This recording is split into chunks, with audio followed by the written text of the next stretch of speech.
What's up? It is Tuesday. We got some more Disco Elysium. Gotta say, I'm getting a little bit tired of Disco Elysium. I really hope we're nearing the end. It's not a bad game, but I just I I feel like I've been walking in circles for a long time. This is Smash Ultimate, and if it's not Smash Ultimate, it's Smash 4. It's Smash Ultimate. I was a little bit free. What's up, Moose? I am here for Disco to get mad at Strunge for having shaving Harry and for not equipping different clothes for stat boosts. Okay, welcome. This is Human Fall Flat.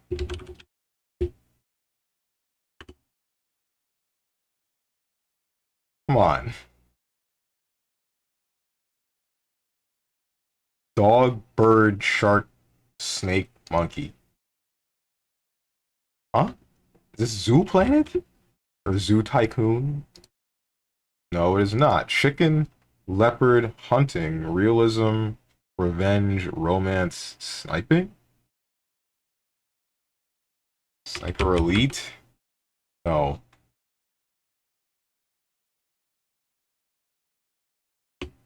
Far Cry. Which is the Far Cry game where you're hallucinating 90% of the game?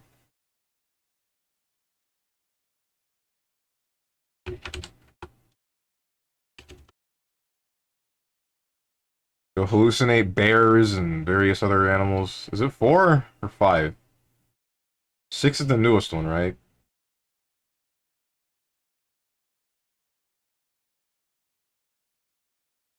I think it's 4. Nope. Far Cry 5? Bruh. PlayStation 3. Far Cry 3? Crocodile Explosion, Mercenary Profanity, Gamers Gate, Kidnapping, Open World. Boss fight, time limit, leveling up, side quests, RPG elements, shooter games, stealth kill. Limhau Gamergate. Yeah, I was trying to brush that off. Thank you for addressing the elephant in the room. Okay, it's Far Cry 3. Uh,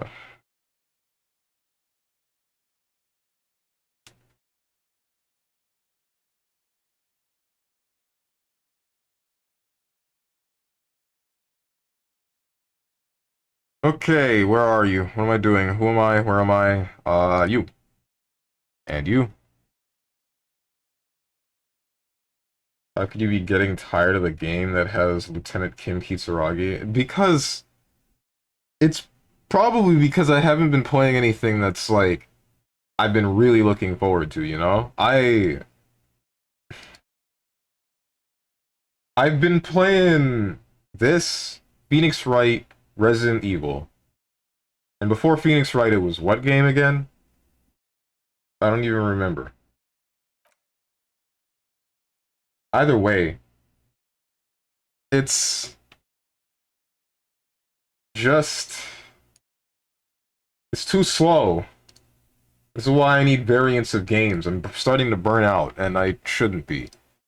This is why I'm really looking forward to Killer is Dead, because that's a significantly faster, action-y kind of game. It's the thing about me. I can't have slow all the time or super fast all the time. Spider-Man, right. Spider-Man was fun, but it was really short. That was the problem. Only lasted 2 streams.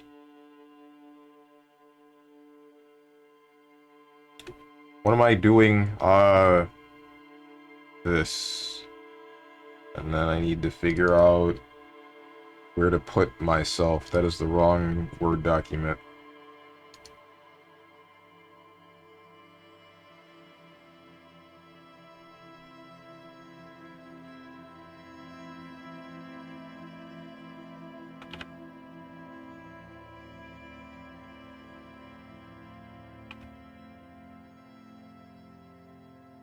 Not you. Clicked an entity that you guys can't see. Forgive me for that.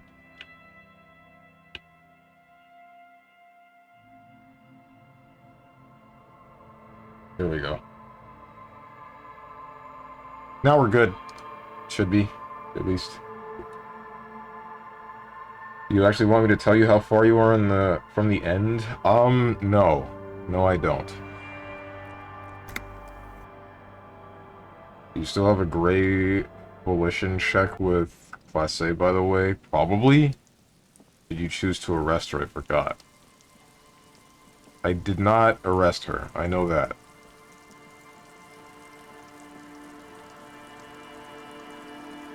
My problem here...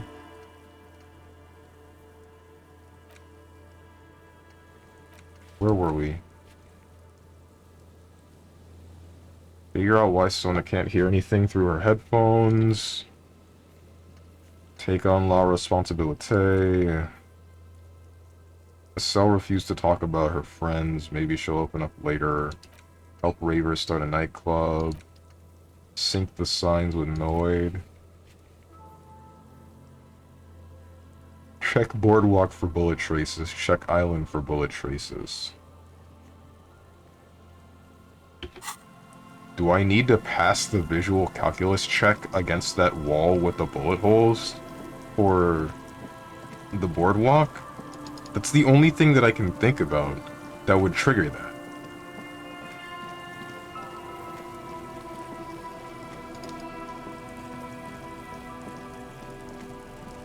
Oh god, the shaved Harry. He's fine.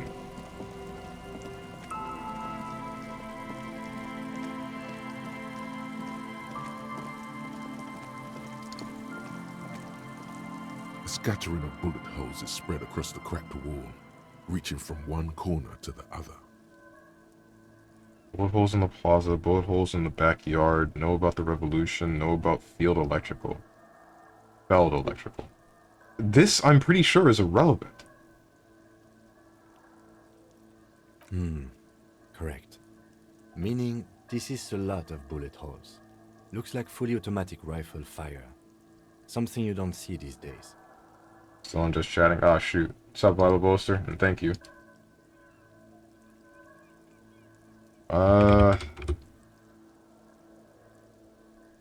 I hate blowing through game duel so fast that I forget to change my game category on Twitch. The lieutenant also nods. It is quite a scene. The two of you standing next to the broken wall of an abandoned building, nodding along. The lieutenant is nodding so hard it looks like his head is about to snap off his neck. The heck? The lieutenant matches your nodding pace. He's a true professional at this. The nodding's reaching critical mass. You can't take this much longer, Captain. Keep nodding, goddammit. Stay the A course. small bead of sweat runs down the side of the lieutenant's face as he maintains his nodding. It's too much. You can feel your vertebrae starting to crack, your muscles groaning. What the heck is this? Just one more nod. As the lieutenant takes out her handkerchief and softly taps the sweat off his temple, a faint crack echoes through the coast. Almost snapped your neck, but I fucking got this. No pain. No pain.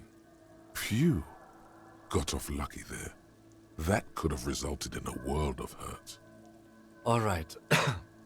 It's a good moment to stop. My neck was starting to hurt.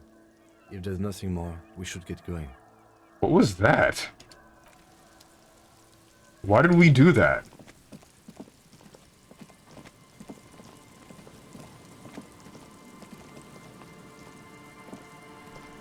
Is that one of those silent competitions between men? There's no clear... Neither of them said anything about doing it, but they just did it anyway? There's exactly one skill check that must be made to progress the game, and that visual calculus check ain't it. Okay. I forgot I'm from the future, and Wednesday is my cosplay night with my cousins. Bruh. Well. It's over. Wait. Shouldn't... Are you saying the... Wednesday night for me should be Thursday morning for you. Are you saying that you would be too tired by the time that we would be watching Demon Slayer on Wednesday, or are you saying you won't have the time because you're doing something?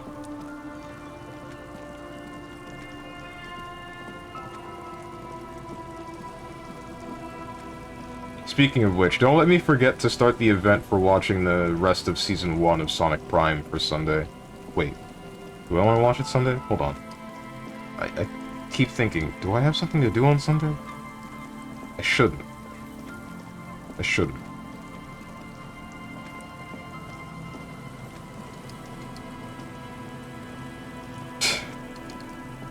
Thanks, Moose. Thank you for messaging me on Steam.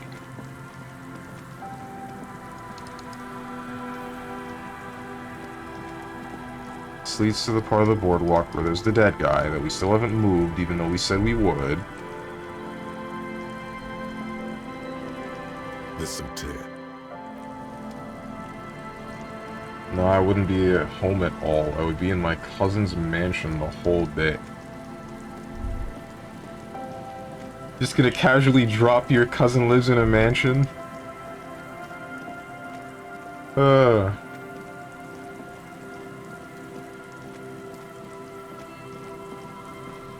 think I'm focusing on the wrong part of that sentence.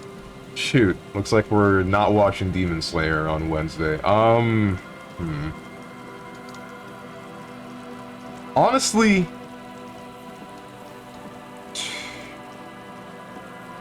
I guess I'd be down any of those other days. I guess Thursday or Friday would work, but it would have to be kind of later for me, which would mean really late for you. Depends on if you want to stay up.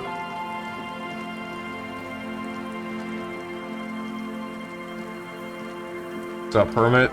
I see your name is green. Missed game duel feels bad, man. Don't worry, it was the easiest game duel in the world.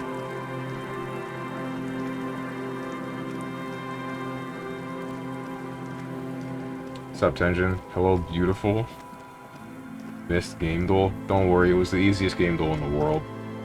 I'm debating breaking this door down. Even though I don't think it's gonna do anything for me, my problem with it, though, is it's a 3% chance, and it's a red check. A sand dune in front of it.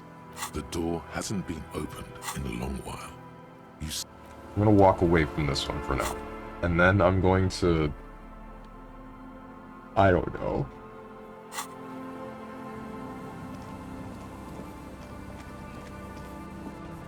What am I... Okay, Moose, give me a hint about the check that I'm looking for. The island I know that I can't get to until the boat's finished drying. But the boardwalk for bullet traces, what am I missing there? Because I cannot for the life of me find what I need to.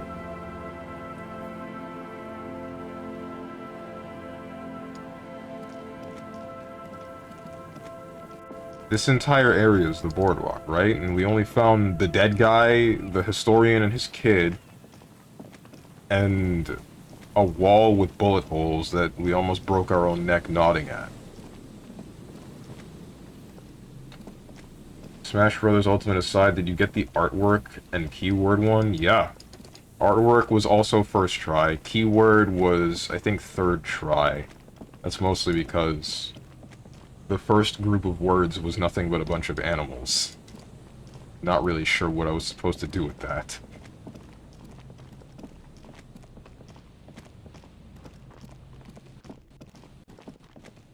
You want an actual hint or something cryptic? Something cryptic.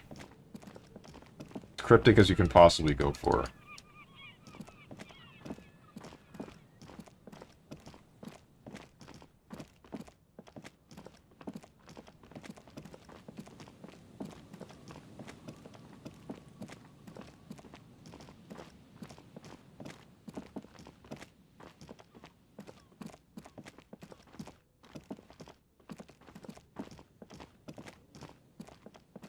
You won't find them by directly looking for them. Ah.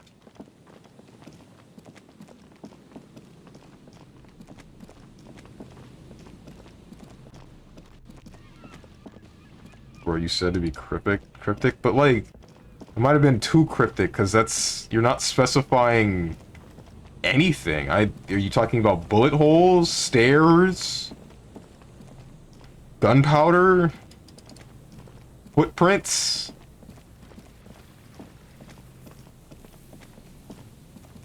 Just do the quests you have, they'll turn up eventually. Alright.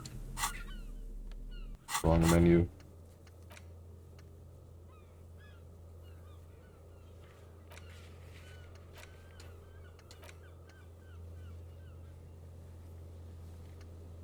Is that guy still there? Oh wait, no, the smoker is probably...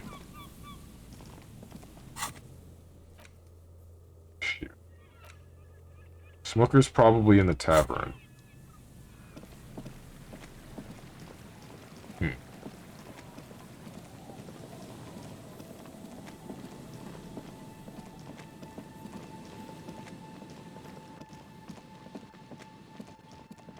My perception needs to be slightly higher level, I think.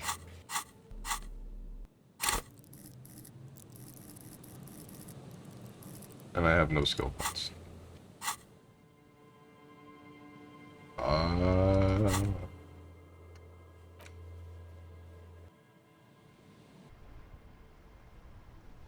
See that one on the bottom left of the list? I like that one. What? This? Joyce is rich and willing to answer your questions. Ask one.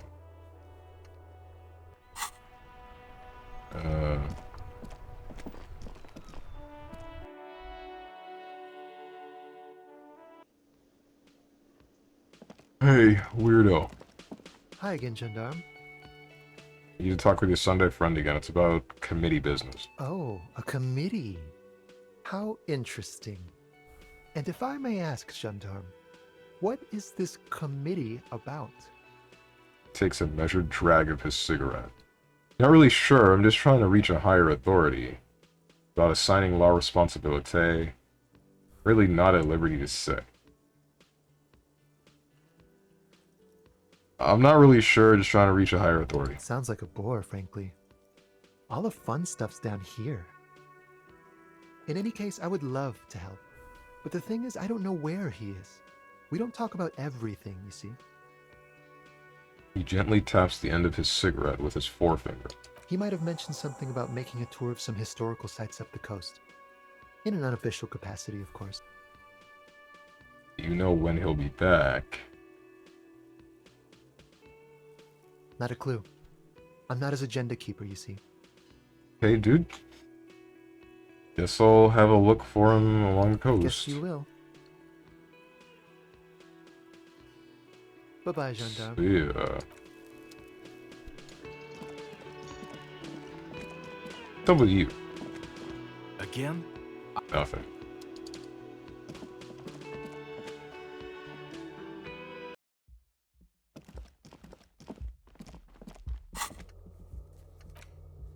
Smoker says his Sunday friend has gone for a stroll along the coast.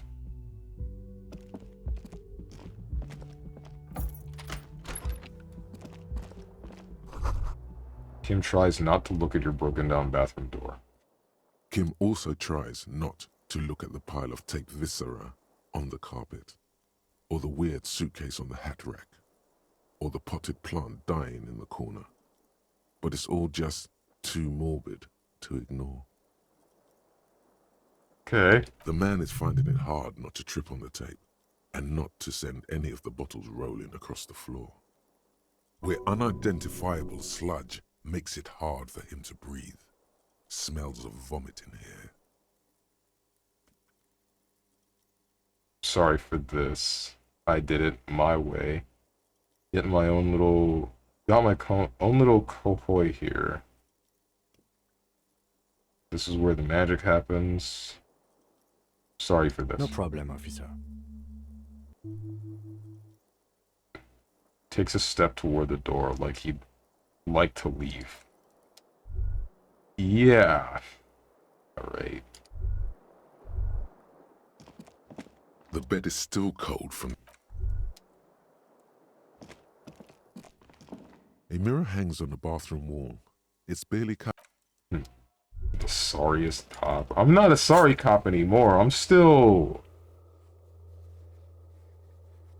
I am sorry cop. Never mind.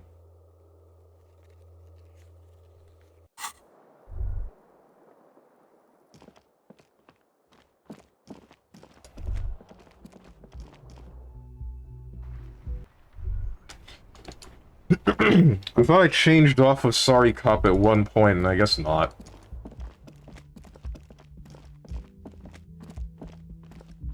I have no idea.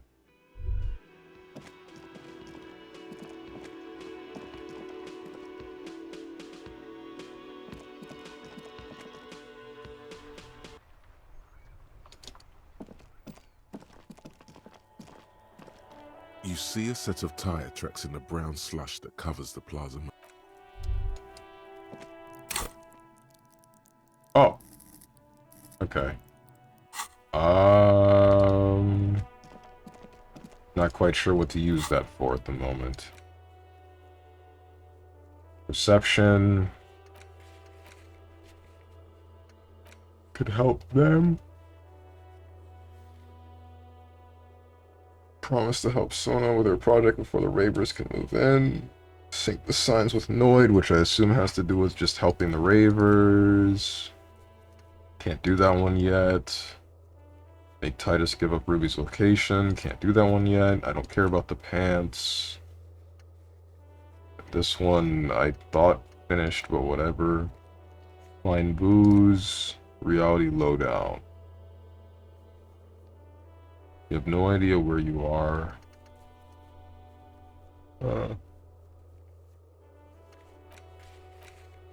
So I guess there's only one real thing that I care to do, other than maybe scour the coast, or what's his name?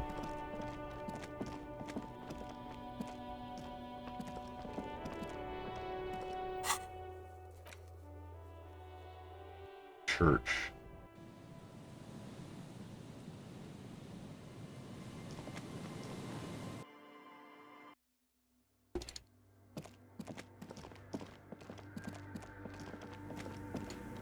Yes, what is it? Perception.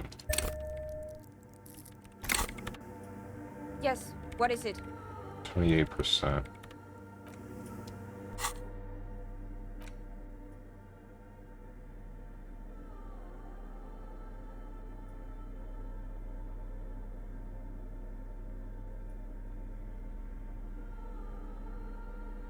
Oh, okay. Oh, now you want to put on clothes? Yeah, I told you, I'm getting tired of this game. Save your fare, perception. Wait, these are pants? Yeah. No, that's -1 perception. Wow, okay.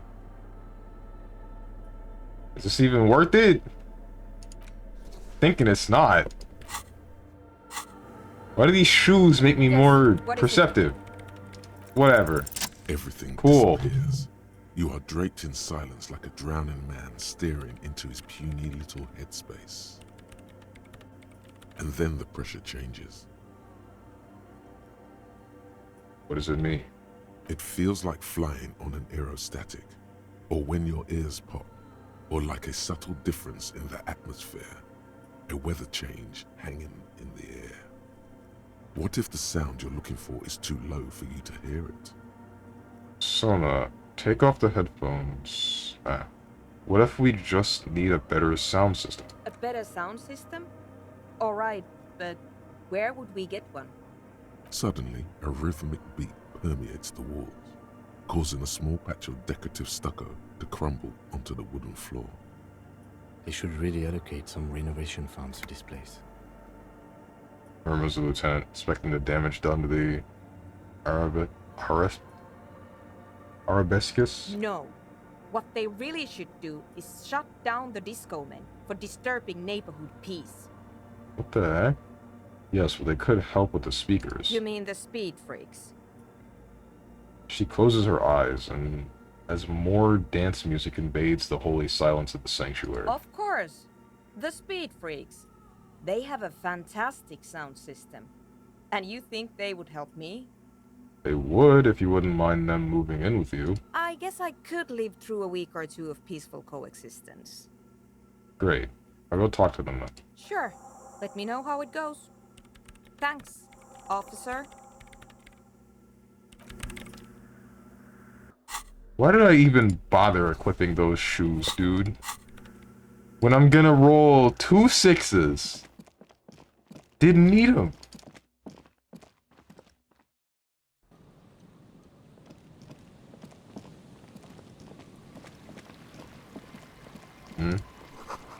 Full of holes. Could the post hide treasure inside? Alcohol, potent pilsner. Okay.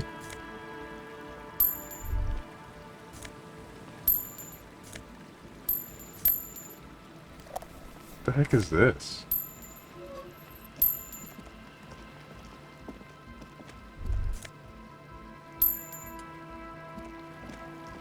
Alcohol gives you +1 all your strength stats. I can't believe you aren't drinking all the time. This drinking is bad.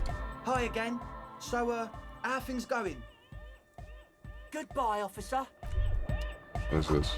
It smells like sweat and laundry detergent, plus a trace of ether. Ether. Hi again. So, how are things going?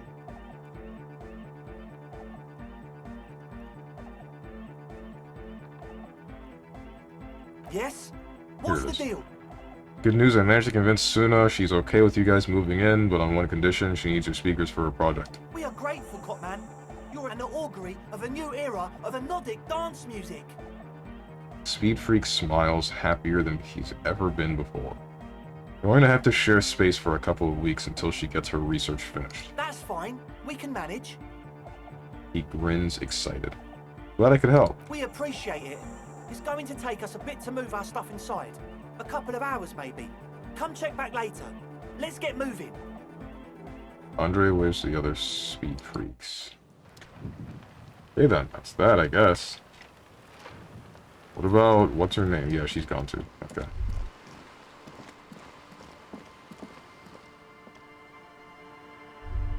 This song is familiar for some reason. Oh, I wonder why.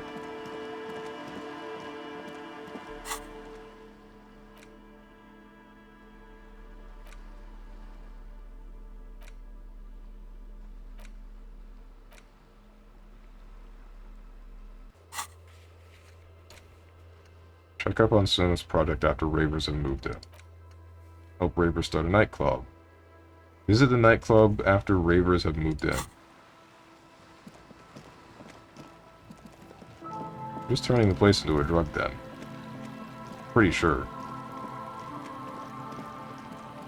Which is kind of messed up that I just allowed them to turn a church into a drug den, but let's not think about that.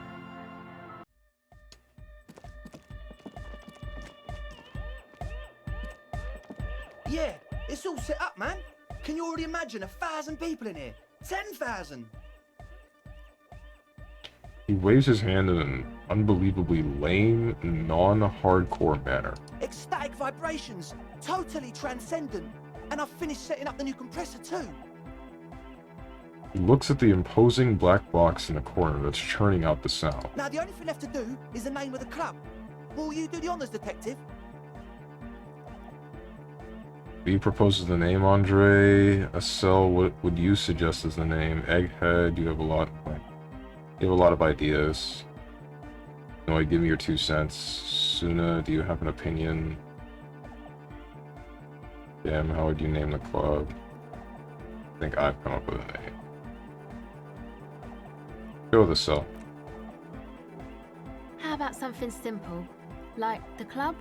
That's so weak. Too modern and too ironic. We don't want ironic. We want real. Real and true and beautiful. Like a morning after the rave. Suna? I don't. Good. We have too many opinions anyway. Noid? The amnesia. Like the I can't remember the name of the club amnesia. Amnesia! It's not amnesia, guys. Egghead? Yakukata! Yakukata! The place to be! Okay. Echo Qatar, the zone of ecological catastrophe. That's too morbid, eh? Got anything else? Hardcore! Hardcore to the nega! No, it has to be bigger than hardcore. Yes, it has to be even bigger than hardcore to the mega. It has to be bigger than the scene. Kim? I wouldn't build a club, and I wouldn't name it either. An underground place with no name? Sounds like something the Crabman would say.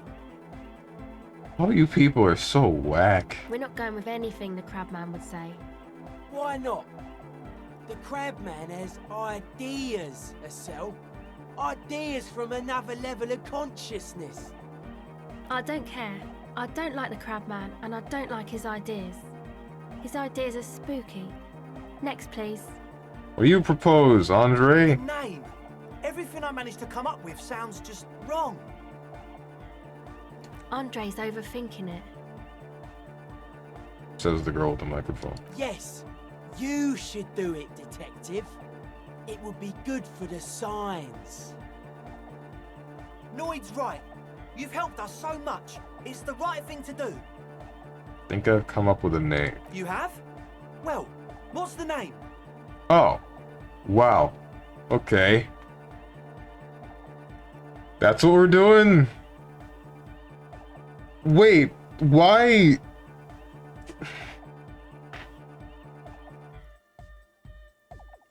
Why is it called Disco Elysium when this just seems like a small bit of what's going on? Whatever. Don't click it. I'm gonna click it.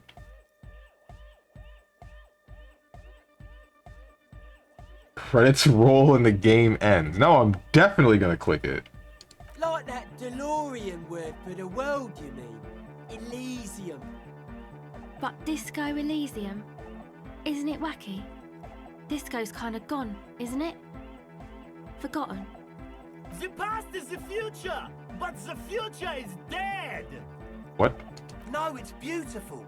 Beautiful and brave. Like we want it to be. And short. And memorable. It's settled then. Everyone welcome to Disco Elysium. A light beam washes over the dance floor, bathing it in violet blue. Andre breaks into frenzied dance-like motion to celebrate the name. Someone turns up the beat. Observe his movement. What are you doing, Andre? I'm dancing. He performs yet another strange pattern of moves, but it doesn't look very cool or modern. Honestly, it looks kind of lame. We should talk about it. We should talk about your so-called dancing. Yes, my man.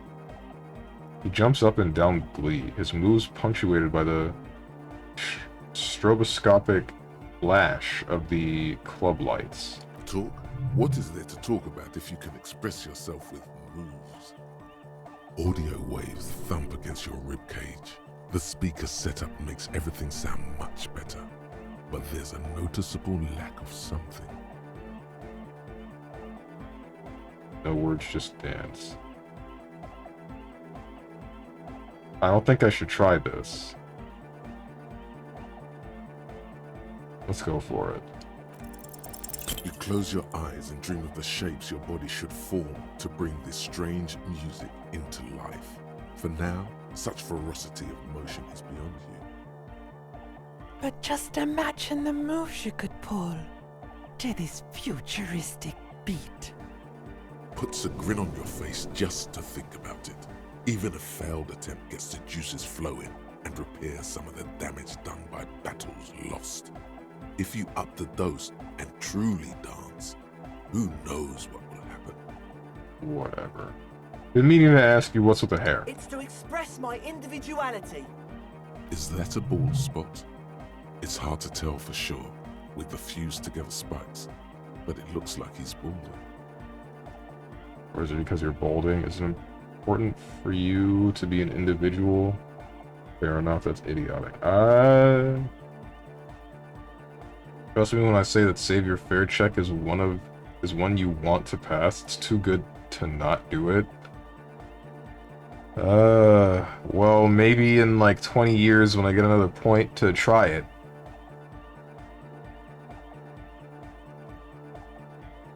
Is it important for you to be an individual? Of course it is. Otherwise, I'd just be another poor guy with no education and no money. General issue, man. Now I'm all that, and I have radical spikes. Okay, fair enough. Maybe it was a bad idea. Anyway, No, you're good. goodbye, officer.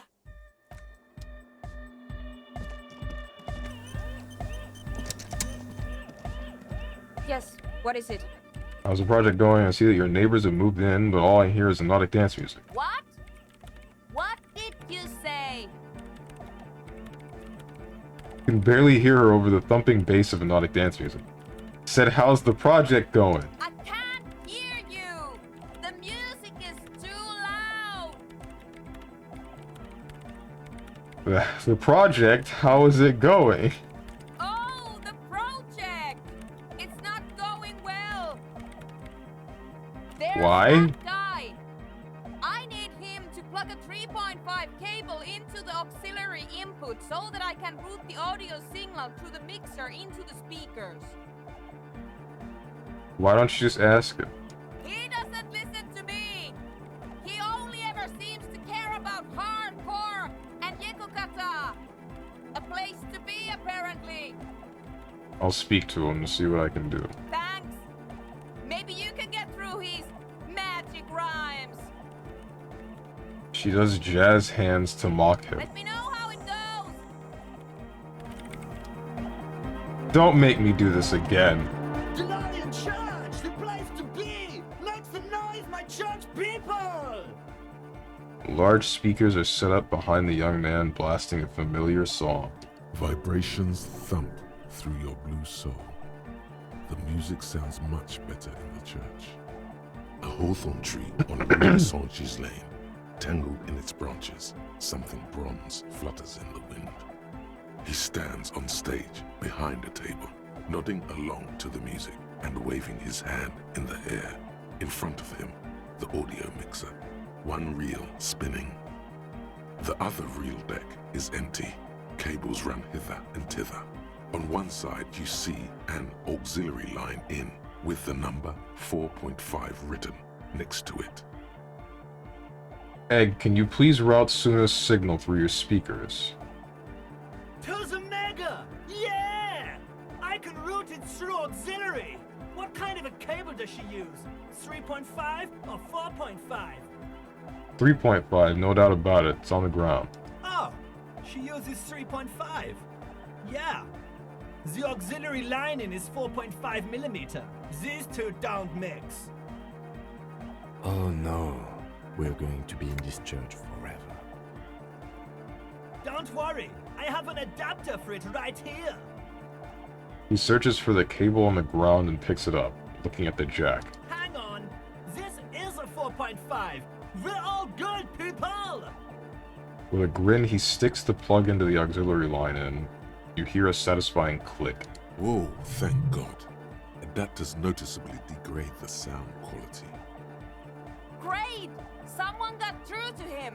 Okay, let's get it all set up. Can we turn the music off, please? Egg, the music? Everybody! Everybody! Don't panic! I'm going to turn off the on-off for just a sec for a special scheduled event. The on-off will be back, but we're doing something else for one moment. All right, go tell her that Egghead is ready to rave to her tunes, and then I'll turn off the music. You like it in the church? Yeah! Back on the case! No disgrace! Bring it down to party place! The first page of the second chapter! His voice echoes all around the grand hall. Alright, goodbye, Egghead. Yes, what is it? Alright, I talked to Egghead, he plugged in the cable, you can now unmute your speakers. Okay, but think you can ask him to turn the volume down a bit? Just in case. Didn't he just... Maximum! Shouts Egghead, a great smile still adorning his face, larger than a red dwarf star.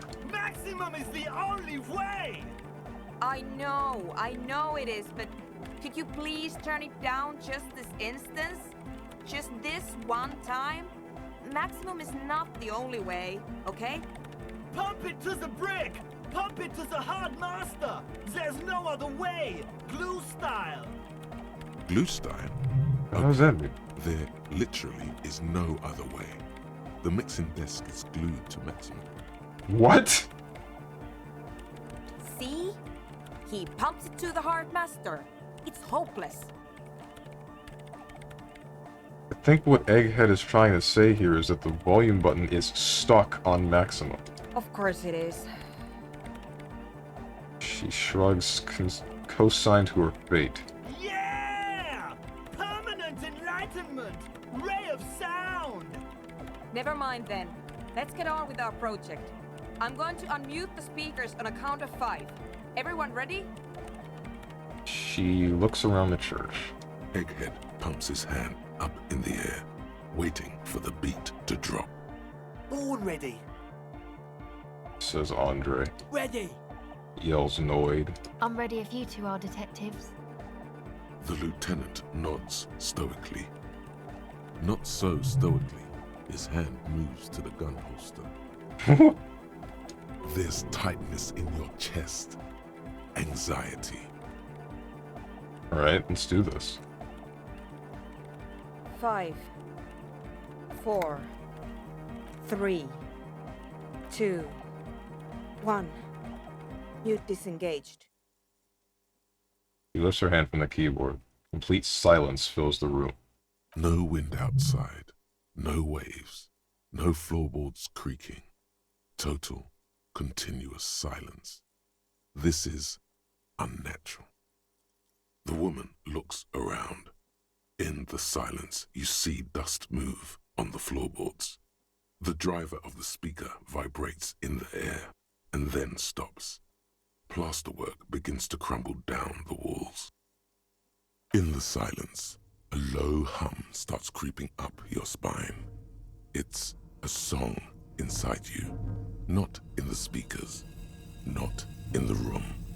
A great bass sigh in the basement of your mind. Slowly, it builds until the air around you starts to vibrate. It's out there now, in the world, made manifest. It will devour everything. The floorboards, the glass, the streets and the people. Nothing will remain. Guys, what's going on? There's alarm in the man's voice as he steps back to scan the surroundings. A slight rattle like crystal clattering in the cupboard fills the air, joining the chorus. It's getting louder. Says Noid, his eyes riveted on the strange circle of water basins. In the basins, the water looks like it's boiling. Hosiana! Mother of Mega! You hear Egghead yell, then something else, but his voice is growing faint. In his mind, a tidal wave approaching from afar, swallowing entire coastlines on its way. Salvation. He's peaking, the worst high he's ever been on. Hey, it's that weird rattling sound. It was in me at first. Never heard anything this hardcore in my life. What's that weird rattling sound? The beauty and the beat! The future of dance! Planetary! No, Egg! It's a window!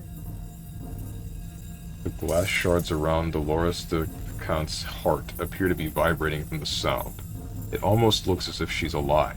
In the corner of your eye, the lieutenant steps aside, cautiously, his eyes searching for a possible evacuation route. The window is going to come down. No, the roof! She looks up. A screech fills the air, a scream of wood and nails. The pillars of the church twist and creak above and around you. Cracks appear on the stained glass window. Cracks run up the wooden pillars in the dark. Come down to earth! Love! Below it, all the bass grows, like the jaws of a giant compressor gnawing on metal and wood. It does not sound benevolent at all. A great pulse arises in your flesh. That's it. I'm muting it. She reaches for the keyboard. Oh, I want to dance with somebody. Yeah, we should stop soon, mute it. Everybody don't panic, it's beautiful. I feel like muting it, would muting it even do anything? One. I don't know, I kind of want to know what happens. Don't panic. Beautiful car! Beautiful life! Shit! It doesn't stop. Oh A no. seal? Have you?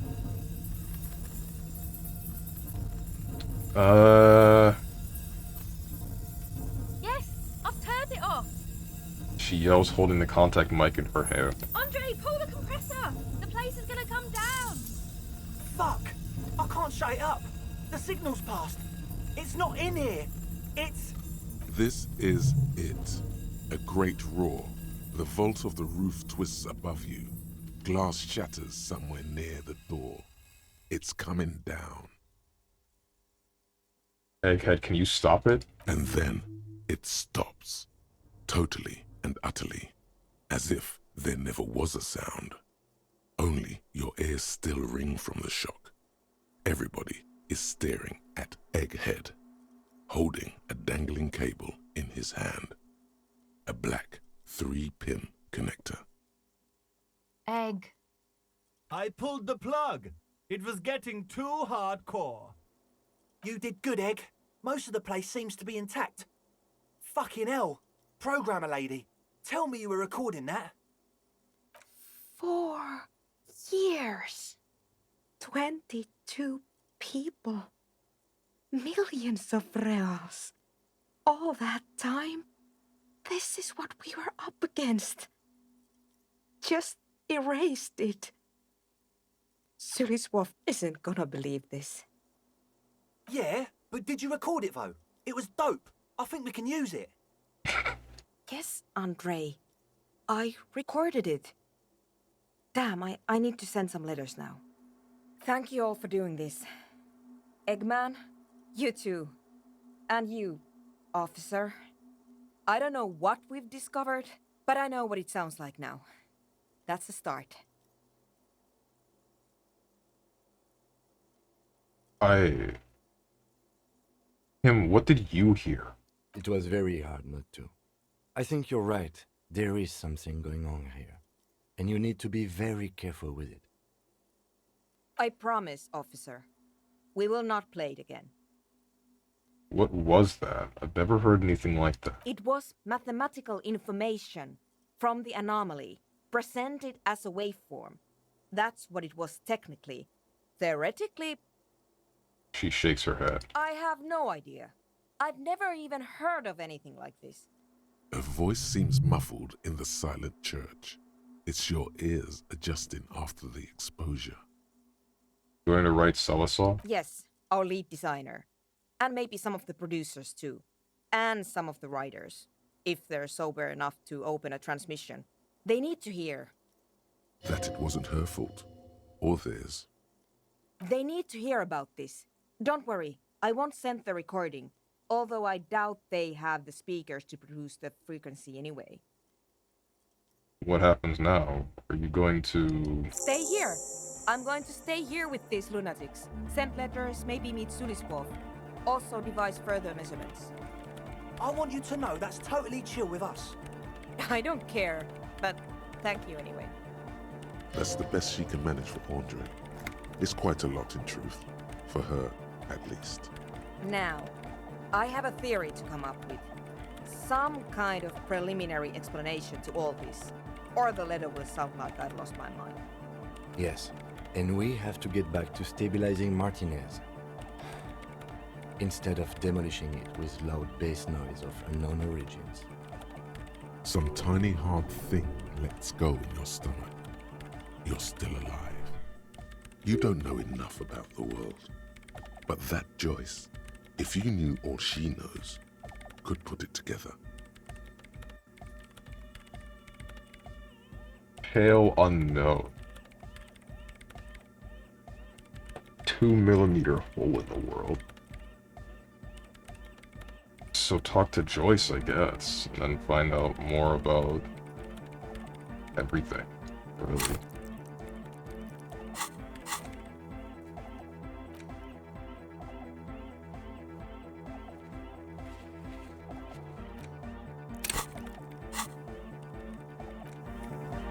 Wait, is that a white Yes, check? what is it?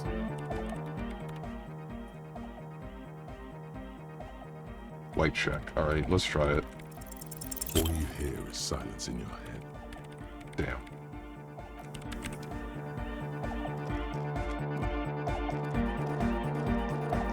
You can do the dance check again? Oh, hey, man. It's good to Yeah. see you. Higher quality audio. You close your eyes and dream of the shapes your body should form to bring this strange music into life.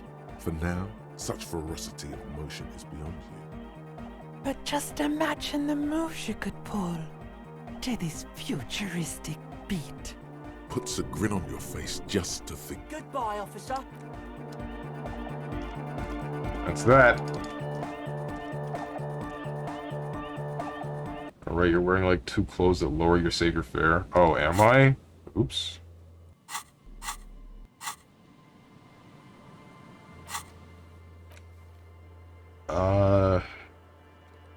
Going back to Martinez waterfront, but why again? I don't remember.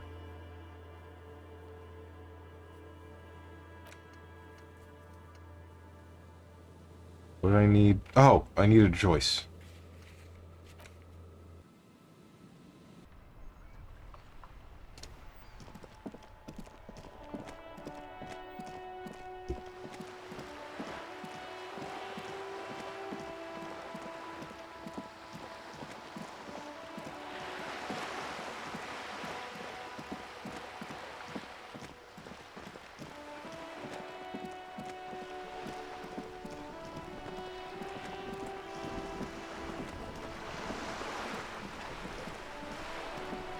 Thank you for the follow, silly You're little back. penguin. Good. What can I help you with? Found my badge, by the way. By love, you did. She inspects the piece of blue plastic, her eyes scanning from left to right. Fast, observantly, like an electronic printer. Pleased to meet you, Lieutenant W. Freighter Dubois. I am glad to see a man of high qualification. The situation is precarious. What can I help you with, Lieutenant Freighter? Got some questions about reality. More lessons in basic reality? My favorite part of the day. Go ahead, ask me anything. Yo, Steve Urkel streaming again. Yeah, man.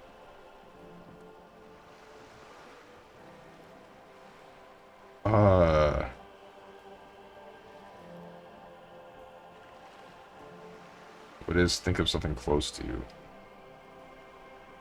Where are we? What times are we? Where are we?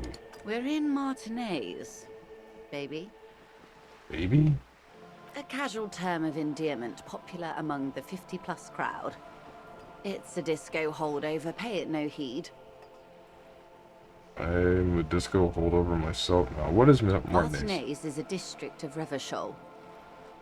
A very small district tucked away near the industrial harbour, north of the 881 and Jamrock. You would be excused for not knowing about it. Unimportant, they say. Forgotten, even. Shelled to smithereens during the Revolution. It has its charms, just not this time of year. Tell me more about Martinez. You mentioned the sea. What sea is this? Okay, that's Martinez. What's Revachol? Tell me about another, perhaps even more fundamental aspect of reality. What sea is It's this? not really a sea, it's the Bay of Revachol. And the bay feeds into the ocean. Are we near the ocean? Yes. We're on an island in an ocean, the world's largest body of water. The Insulindic. Tell me more about Martinez. I'm not a good ambassador. I've only been here once before, as a teenager. Not a lot has changed. There are ruins, a terminal, fishing boats, reeds, boys with boxy shoulders. As I told you, Martinez used to be a province, a workers' resort before the city swallowed it and the artillery did its part. Now the reeds are the real star of the show here. The further down the coast, the wilder it gets. What's the name of this island? Caillou, as you already know. Imagine a pebble. A smoothed-over pebble amidst a great blue sea, misshapen, cracked. The cracks are the River Esperance. We're in the delta of this river, on the 6th branch, the Martinez distributary. It is clear this pebble is of enormous value to her. Okay, that's Martinez. What's Revachol? Revachol? Revachol is what you call a city. What kind of city is Revachol? The great kind. What makes Revachol great? History detective. They built this city to resolve history. Our part in it, at least. Our centuries. Okay, who built this city? The nations of the Occident, or migrant workers from Seminine and Ile Marat, depending on your creed. When was Revachol built? In the DeLorean century. 380 years ago. And why will it resolve history? They say it's where the terrible questions of our time will be answered. The tensions are highest, the fault lines deepest. By that I mean conflicts. Ideological conflicts. The stuff of men. Why here? We are standing on a fertile, self-sufficient island able to sustain up to 200 million people. In the middle of the Insulindic Ocean. The world's connective tissue. It's where the money is. So we're in an unimportant part of an important place. So we're pretty much at the center of the world. So we're on the periphery, basically nobody's.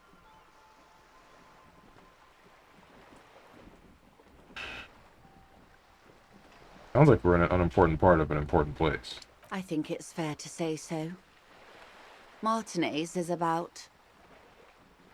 She points across the water where the skyscrapers rise. A sparkle of lights on the horizon, like morning stars above the curvature of the planets.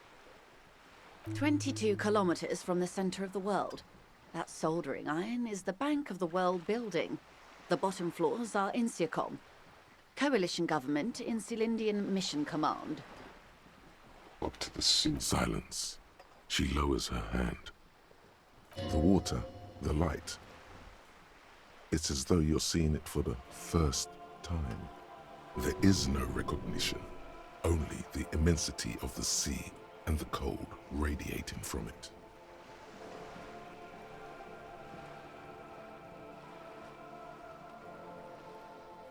Say nothing, observe the large body of water swelling. Hold. She observes your eyes scanning the horizon, then breaks the silence, slowly. This is one thought you need to complete. Where are you? Was there something else you wanted to know? I remember something about a lowdown. This has been informative. Thank you, ma'am. I'm sure my memory-impaired partner has many more questions to ask, about even more fundamental aspects of reality. Might I suggest not asking them all right now? Messier will be here later too, and tomorrow. Isn't that true, ma'am? Absolutely. My commitment here is long-term. But won't I be lazy if I don't do it all now? But I want to know everything now. That is understandable, but perhaps it's better not to eat all your candy at once. Indeed. I'm always at your service. What times are These these? are unimportant times, Detective. You and I were born after the dust had settled. 1,000th of a second too late. What is this? Hang on. Minus. Revachol Special Administrative Region. The Revachol, the Insulindian Ocean Coalition Government Insulindian Mission Command. Name after name, and none of them is familiar. They seem real, but something is wrong. You feel like a kid looking at stickers on the fridge. Trouvant, the Apricot Company. World Games 34. You can almost see your hand reaching out for them. Scratch at the corners. See if they peel loose. This feels like the most important of all the thoughts. The one you truly must complete.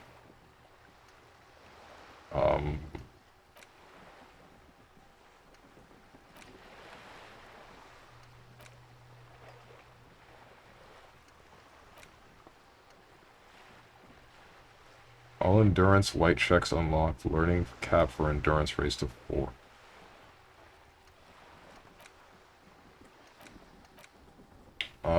Volition. Hang on. Ask me almost any question. Have you ever thought about dating a man? Like once or twice, and then I thought, I'm just not attracted to the male figure like that.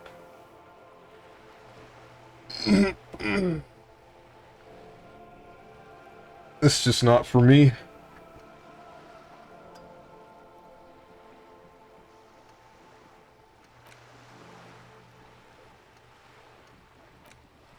Shoot.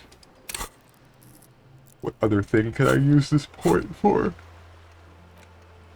Reality lowdown. Ruby's location. Island for bullet traces. There's nothing else to use that point for at the moment.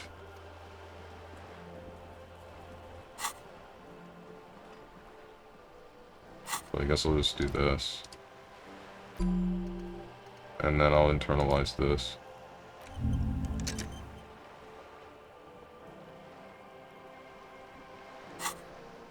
Bro coming up with questions like he's me. My job is done, I can leave the stream in good hands. Alright. Still think you look like a silly little cat. Thanks, question mark. Yeah.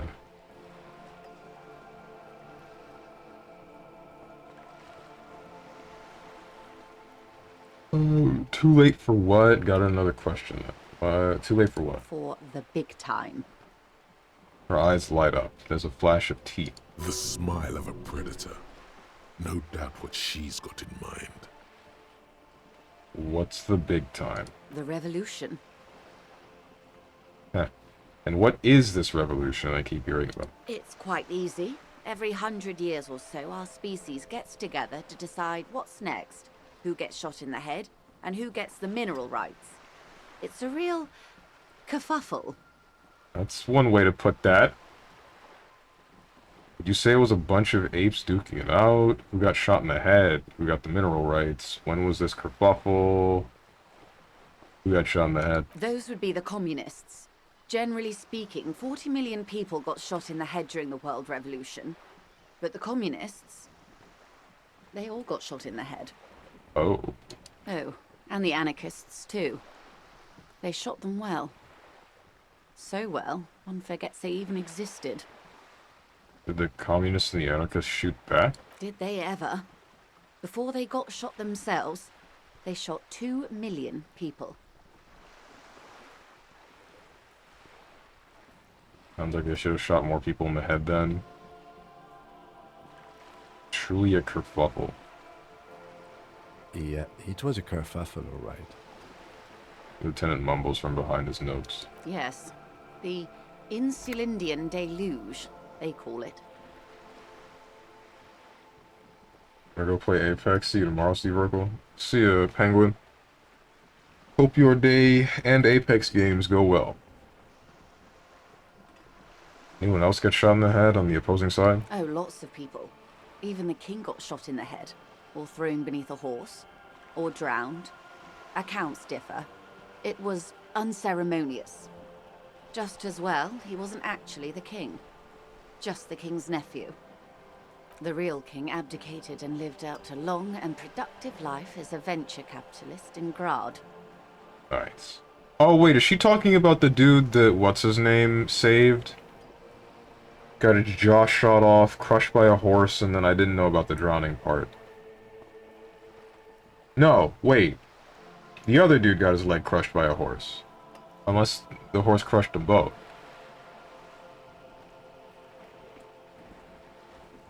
Cowardly king. I would say that that's a bit cowardly. Renee, thank you. I would say that that's cowardly. His kingdom crumbles and then he just leaves and tries to live his life out elsewhere.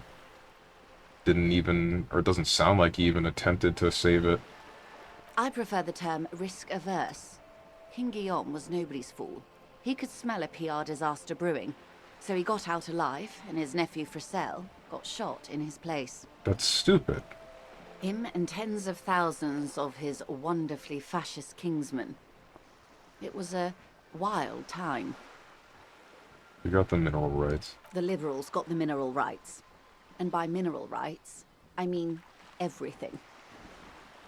Okay, and by liberal you mean... Liberals are usually middle-class people, Detective. Or the remaining gentry. The beneficiaries of the pre-revolutionary arrangement. Some were rich enough to stay with the Constitution, with monarchy. Big mistake. Others bet on the revolution. They were called the ultras, or ultra-liberals. They fared well. How did the liberals win it all? They didn't win so much as survive. We were the last ones standing when the war ended. Everyone else got shot in the head, remember? Mm-hmm. We. She's one of them. Of course. Everyone got shot. Who was there to surrender to? To foreign intervention. The coalition. Those people really took the mineral rights. I hope I'm not putting this together the way that I think I am about you. You're... I'm not gonna say what I'm thinking, not quite yet.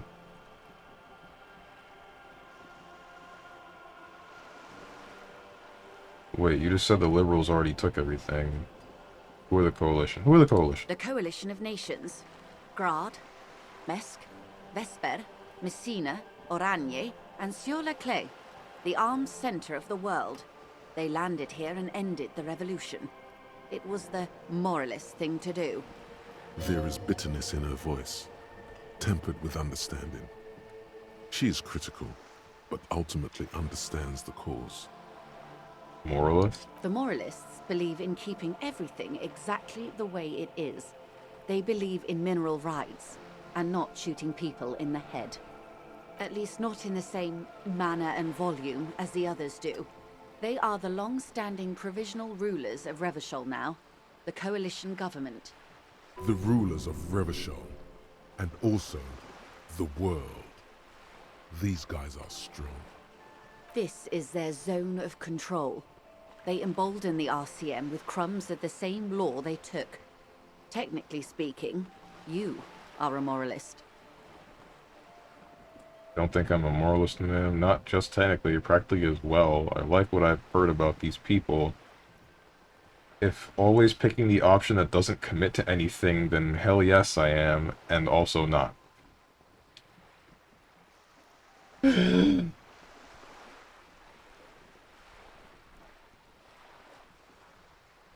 3 it is! Oh, you're 3, Steven. You've been 3 this whole game. Yeah, I know. An almost endearingly moralist standpoint. It must be hard to take a moderate approach to head shooting in your line of work. You make me a bit mad.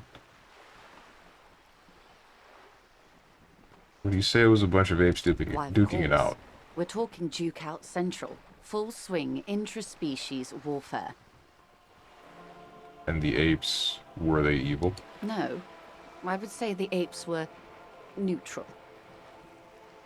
She looks at you, her gaze sharp. Okay, neutral. On the other hand, She turns north to the bombed-out buildings lining the waterfront, then shivers slightly. The apes will never change. They are all evil. End of discussion. Damn. When was this kerfuffle? The turn of the century revolution? Don't answer it. It's a trick question. The revolution began in '02 on the Isla of Grad, though by the end, nearly the whole world had gotten involved. Who started it? It wasn't a who, but a what.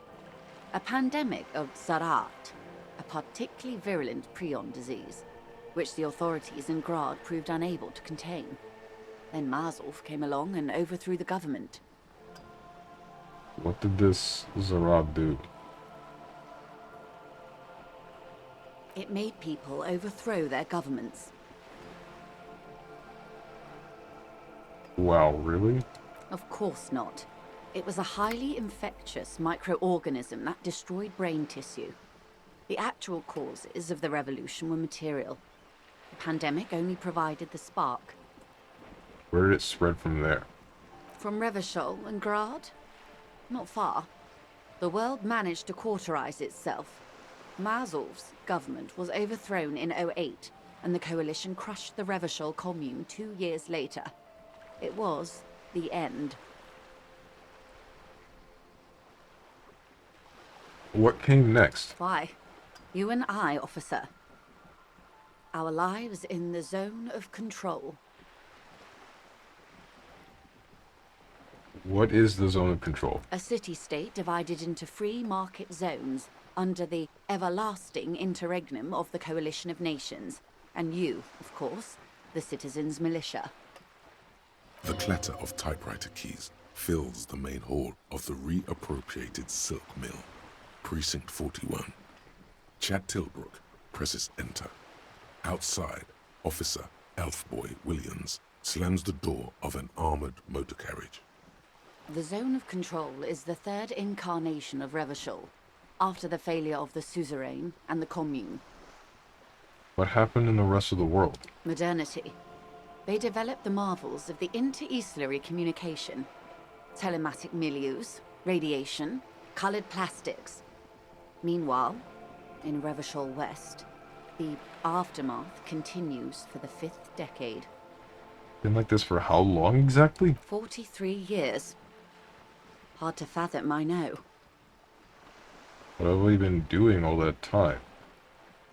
The 20s saw a decade of urban war, west of the river leveled, offshore platforms in flames. Still, it's regarded as an improvement on what came before. '08 to '19 was simply hell. After that, The 30s? Things settled down in the 30s. Revachol East transformed itself into the world's largest tax haven, with the international community's blessing. For the first time in a long time, it seemed like things were going somewhere. were they? No. It was a market mirage fueled by cocaine and quantitative easing. The 40s dispelled it like a cold splash, an Isla-wide hangover, you might say. And here we are. She curtsies. Welcome to reality, baby. What would you have done differently? Good question. What would you have done differently? No, her first. I asked you, who are you in all this? And I asked you, past-less detective of the Citizens Militia, what insight has acute encephalopathy given to you? Here's some wisdom, lady. Say the death thing.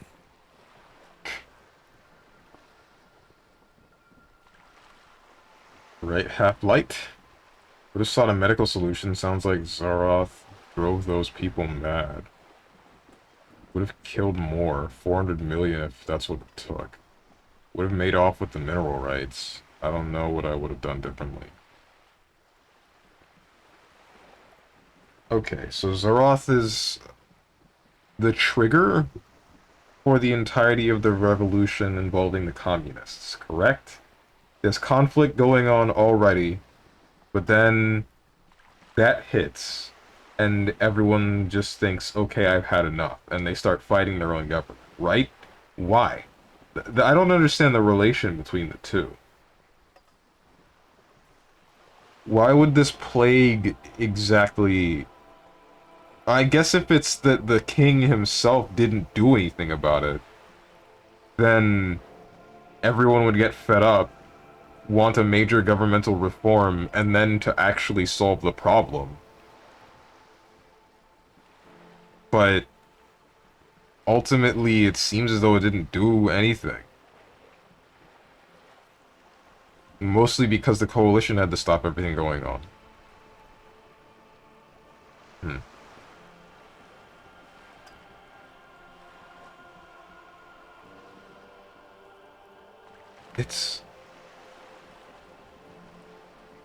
It feels like this could have been solved. It feels like this could have been solved if we had just solved the plague issue. But no, there would have been a different thing. There would have been a different straw that broke the camel's back, because something else would have caused those that are building up as communists to actually act upon the idea. The question is, would they have been powerful enough to stop the coalition from stopping their entire governmental reform attempt? Exactly, nothing you do would have mattered. Just get out with as much money as you can, ergo option 4. No, because that's just... I would find that to be wrong, because that's what all of the people are fighting for. The people are fighting for the mineral rights, for fixing the problems that are there. The thing that triggered it was just the disease. Whether or not that's there is irrelevant, in my eyes. Something would have caused this entire ordeal to happen. That was just it in this instance. Taking the thing that they were trying to get and distribute to everyone to make everyone's quality of life slightly better, I find that to be just immoral, is the word that comes to mind.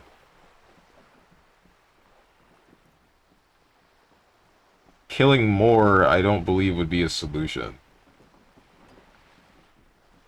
I assume that option is supposed to be kill all that disagree with the idealistic world that you're attempting to create. In which case, no.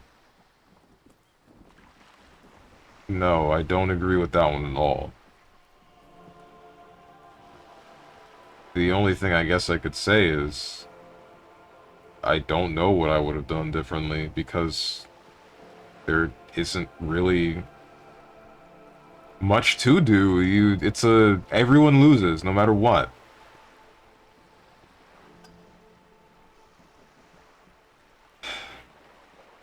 Fight to get everything. Fight to get everything. Kill more to make sure that you get everything, or just leave with the things that you were trying to get. And then live in guilt. At least I would live in guilt. I don't know what I would have done differently. And you would have died, most likely. Not far from here. Maybe even right here, during the beachhead, defending the coast the day the Coalition took the city. The cold runs down your spine. She gestures toward the waters.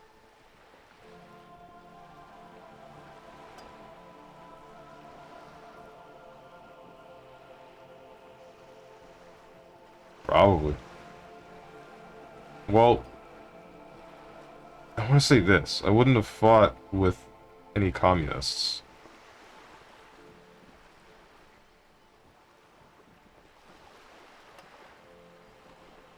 They're fighting over ideological stuff, communism, etc. I'd at least like to be rich, a rich man living in guilt. I don't know about that one. That one's not for me. Knowing why I would have all of those resources and why everyone else doesn't would be too much.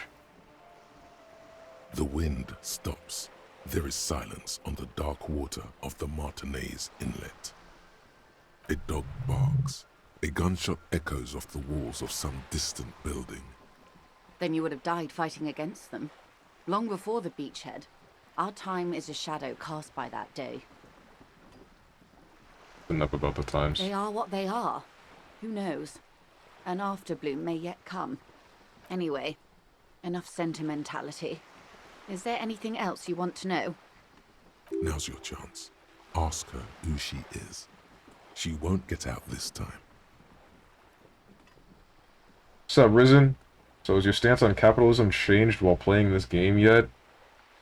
Isn't that very anti-capitalist or something? Isn't this very anti-capitalist? No? Yes?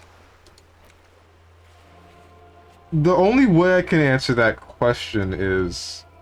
this game is honestly anti all of them. It points out the issues with every single form. Every single one of these, it will very distinctly blow up the problems that they will cause or have caused, and then make you understand it. So where do you stand?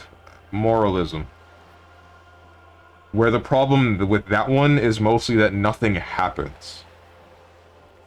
You're working towards making a better tomorrow, but that better tomorrow almost never comes. It just takes too long to get there.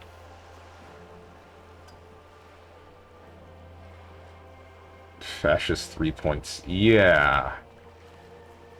You know, this game openly mocks every political stance. Exactly. Anti-human.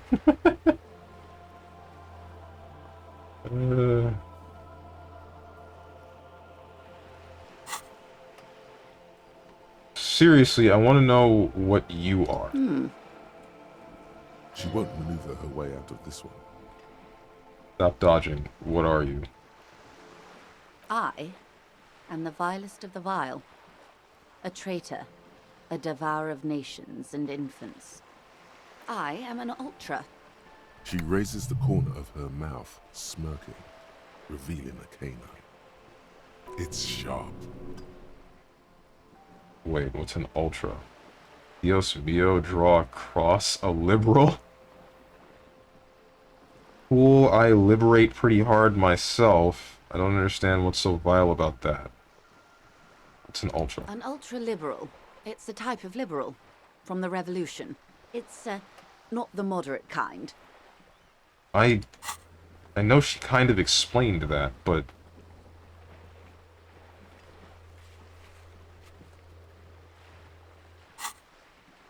I don't think I have an in-depth... I don't think I have a detailed enough understanding of what that is to say it's good, bad, or whatever. FYI, Strange, if you go the communist route, your thought goes, okay, great, time to start lining people up against the wall. Can't build communism without breaking a few eggs. And you go, wait, what? Okay.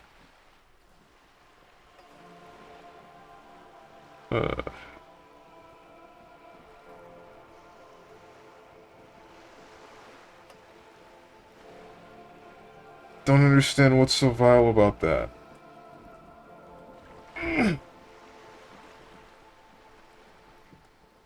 Haven't you heard? I am a nether creature of the Forbidden Swamp. One of those who pushed the king under a shit wagon and betrayed the revolution. But I don't think the revolution was in the right either. Honest to God, I guess I understand why you would point yourself out as being one of the most vile. Because you didn't stand there to defend the king to, you know, keep whatever was going on currently going. But you also didn't defend... You didn't try to establish the new form of government. Ultimately, I would only really judge you depending upon the action you took rather than... Well, wait, this was after... That was in a war before you were born, right?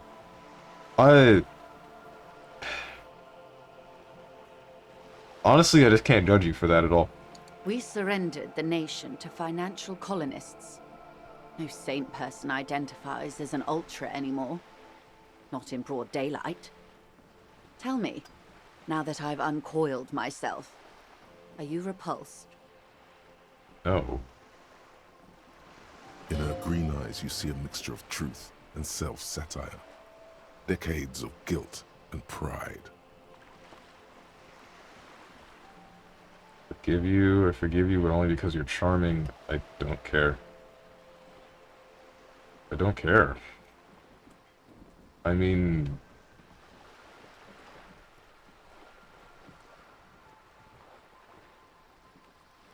Pushed the king under a crap wagon and betrayed the revolution.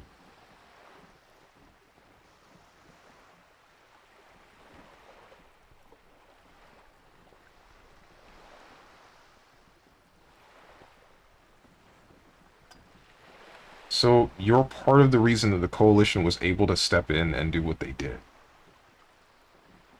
But...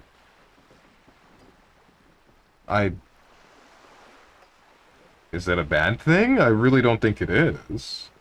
I don't think this place would be any better if it were established with communism instead of what's going on. Capitalism.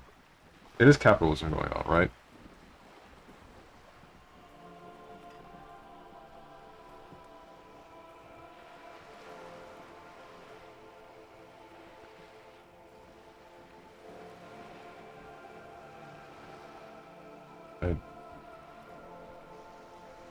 I honestly want to tell you that I just don't care. A fitting punishment, to be forgotten, if not forgiven. Save a prayer for us in our chateaus on Ozon and in Stella Maris. When the dust settled, the Liberals were the only ones left to clean up the mess. By virtue of their survival, they were handed enormous power to shape the future. This was all our last generation managed.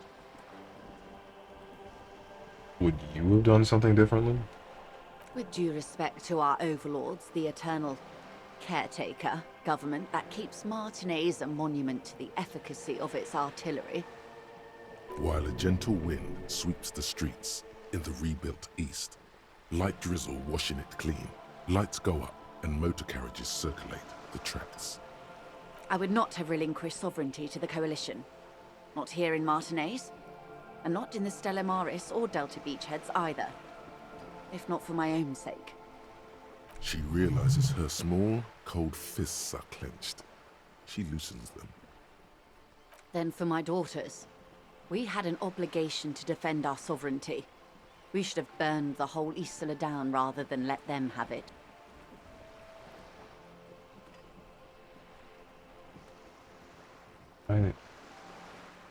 Why? I don't understand. Wait, what's so wrong with the coalition?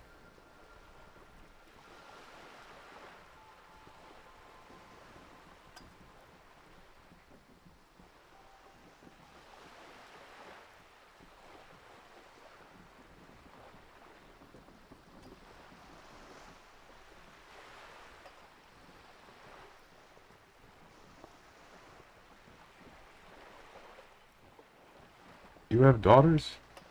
Yes. Whatever else I am, I'm also a mother. And a wife. Now, shall we return to reality?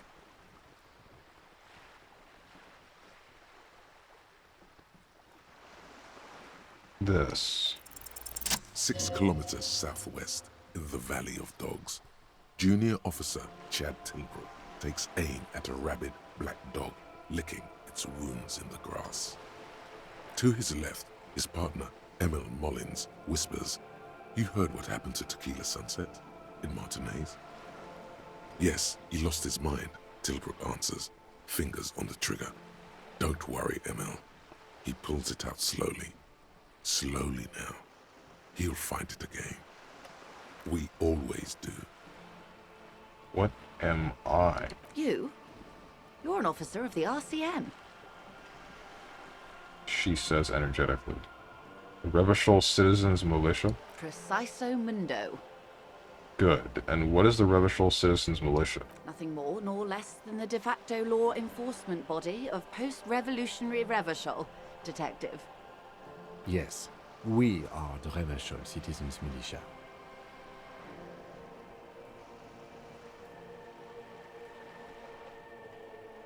Said de facto. Yes, that means not de jure.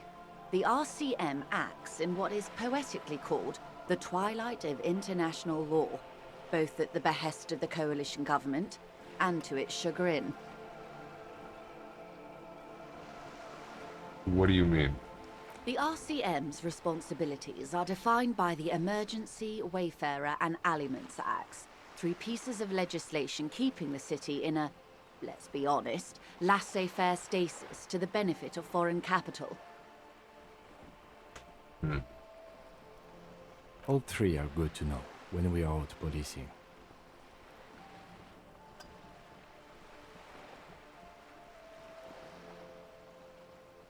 Is that why you don't like the Coalition?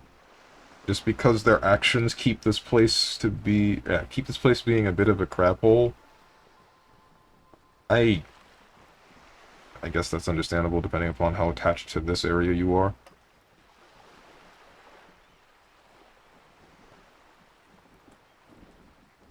Both are good to know when no lieutenant looks up from his notes.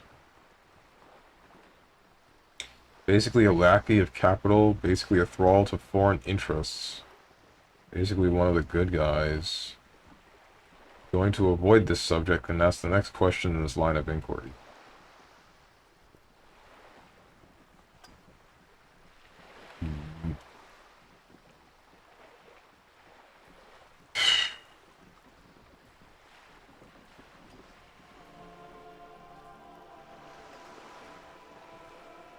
Gonna avoid it. Truly moralist of you.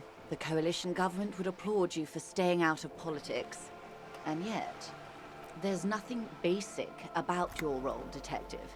It's true that the RCM keeps everything the way our seemingly permanent provisional rulers like it. She leans in. Yet, on the other hand, I know these people.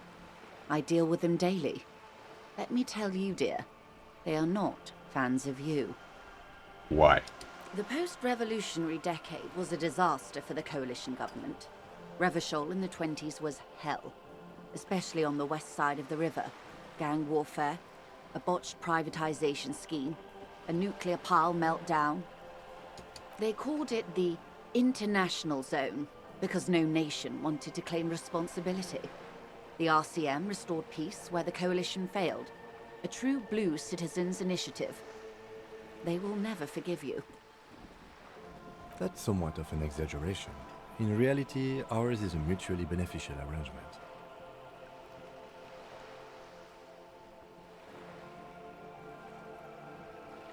Revachol in the 20s was hell, especially on the west side of the river. Gang warfare, botched privatization scheme, nuclear pile meltdown. Of the international zone because no nation wanted to claim responsibility. RCM restored peace where the coalition failed. The Blue Citizens Initiative. Who is they, and why would they not, like the coalition government themselves? Do we not work for... I don't understand. Why do they care?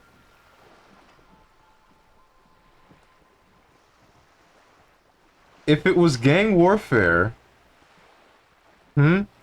Steven, what? What did what did I miss? More or less, like, keeping the status quo? The RCM changed that?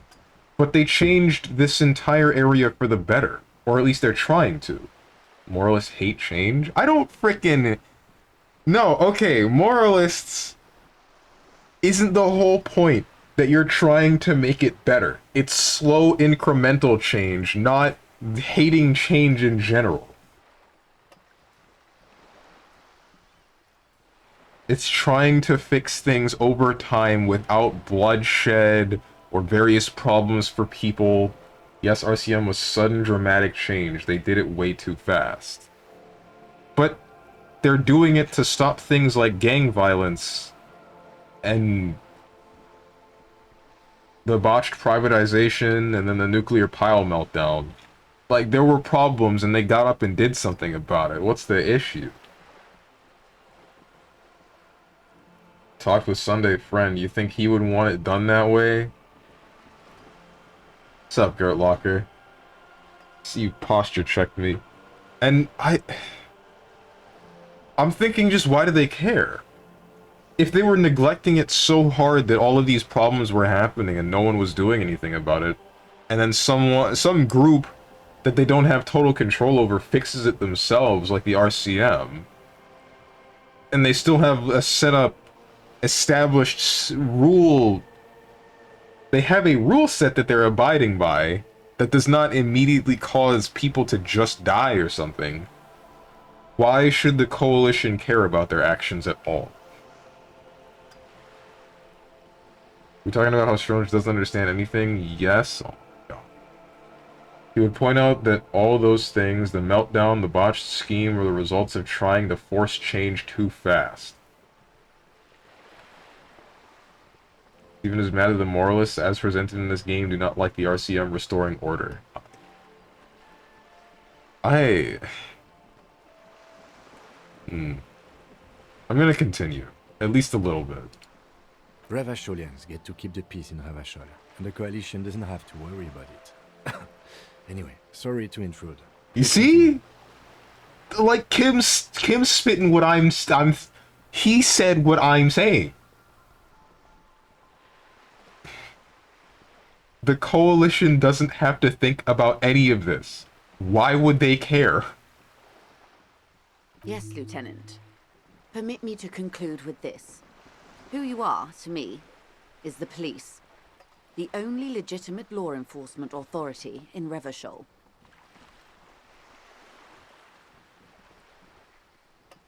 Thanks. And if those authorities drink so hard they need help recalling the basic terms of reality, well, I'm here to help. I think it's because he opted into moralism. What? I mean, I just came here to poke fun at Strange. I still know nothing about this game. Just know that the game is telling everyone that they're wrong.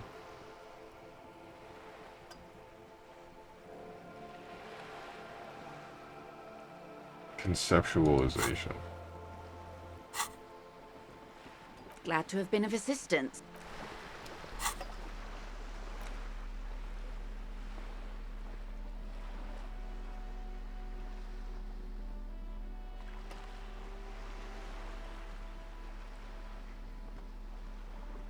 F1.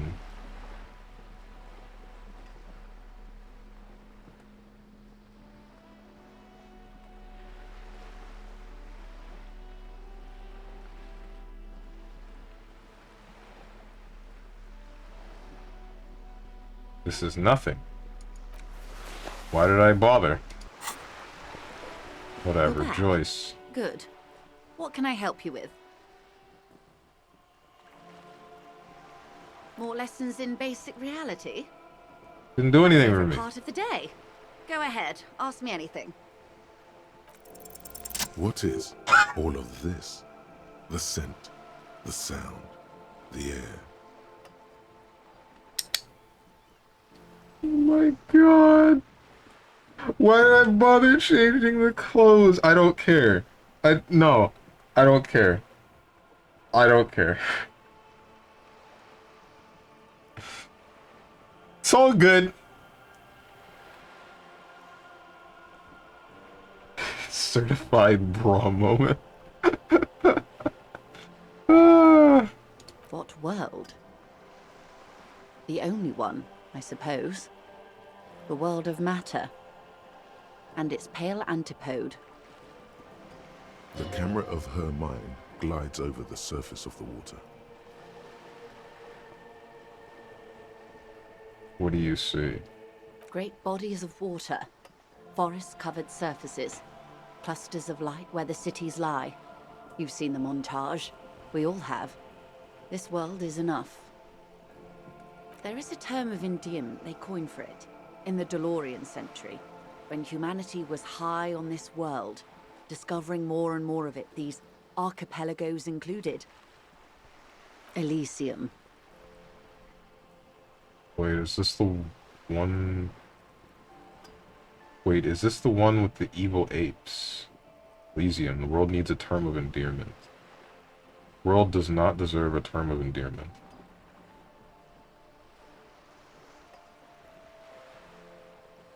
World needs a term of endearment. It does. There are those who would call it hell. What is hell? A term of hatred that originates, like many such things, with the Mesk petro-fascists. I don't feel like I have got the whole picture yet. Oh, you want a picture of the world? There is no complete set yet, dear. They're having some trouble reaching orbit. How come? Great things are difficult to achieve. For now, we're viewing the world from the inside, sideways. How about it's a ball? Inside sideways, what shape is a world then? How about it's a That's ball? looking less and less likely, Detective. You wouldn't know it from the tabloids, but the ORG nations have been launching weather balloons into the lower ionosphere since the 30s. ORG, Occident Revachol Grad. There's a steadily increasing trickle of images. Between the big three, they're piecing together a dark grey corona. Dark gray corona. Yes. Pale covers 72% of the surface. There are grey flares and prominences, even arcs above entire isolas. The images are blurry, but if there was a sphere in there, it certainly looks like it fractured a long time ago. A cold fear seeps into you.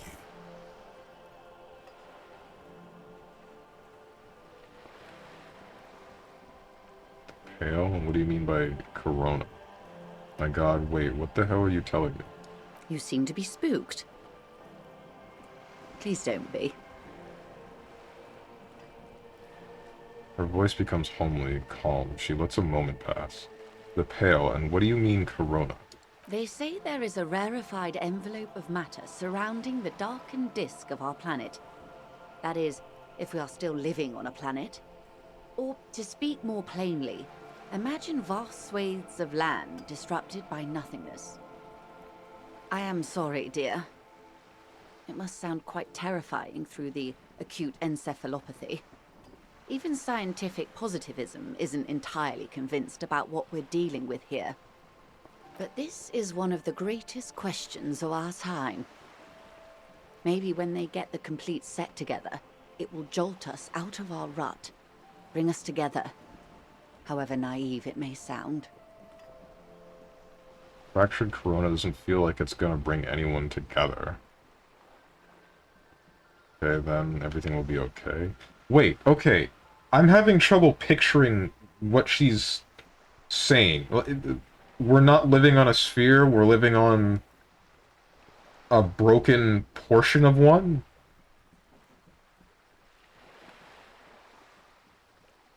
Or what? Or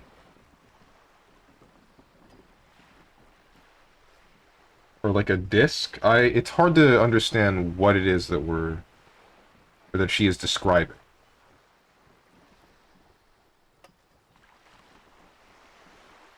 Fractured corona. Do you know what a corona is? Not the beer. I think about...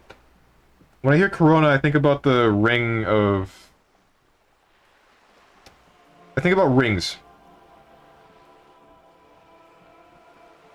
Like a ring of light from the sun. Or any other lights.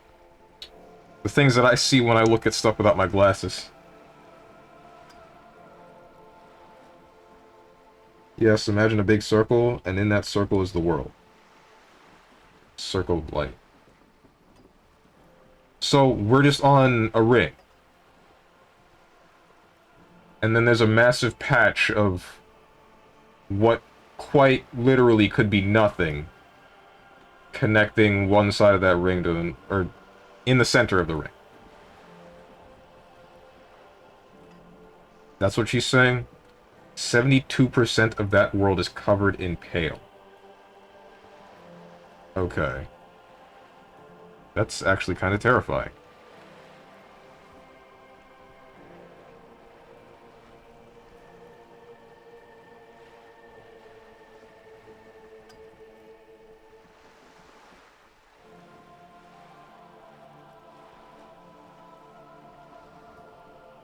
This is the conversation I wanted you to have since, like, day one of you streaming this game. The world of the game is incredibly intriguing. Okay, and everything will be okay. I don't know about things of that scale. My expertise lies in nations and trade routes, one or several layers below everything. But yes, we'll be fine. Don't worry. She does not seem convinced that you'll be fine. If anything, she's realizing how deep your condition runs.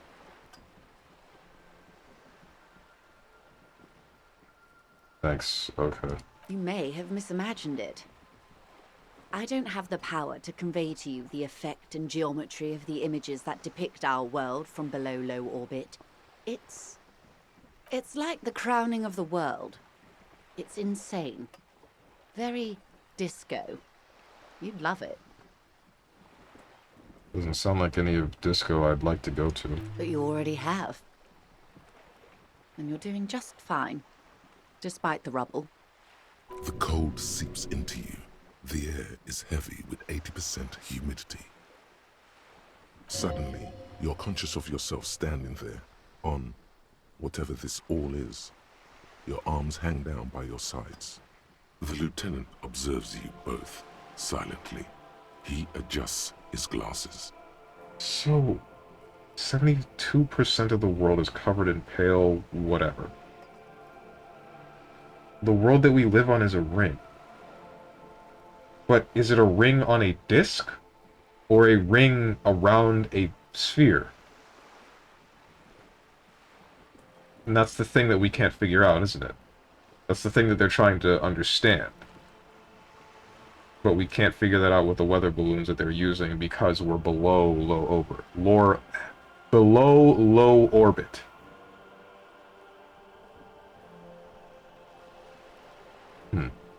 Then how do we have a center of the world? Is it just that this is where all of the known nations that exist connect? Where all of them have a hand in it, and that's the only reason? It's center of the world strictly by name, not by location. What's up, Gray Snail? One day you will discover that the world is on 4 elephants on the back of a turtle. And its turtles all the way down.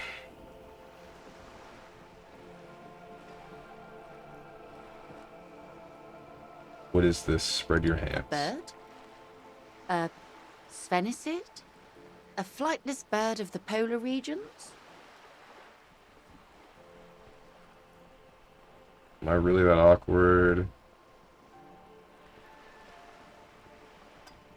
Man, what is this place here? Ah. This is the pier of Rue de Saint-Ghislain, 33A, where the tenants have been kind enough to rent me a slot. Or 2. What is Rue de Saint... with Saint 33A? A pre-revolutionary tenement. Old buildings are called tenements, you see. And new buildings, bâtiments. After les bâtiments nouveaux.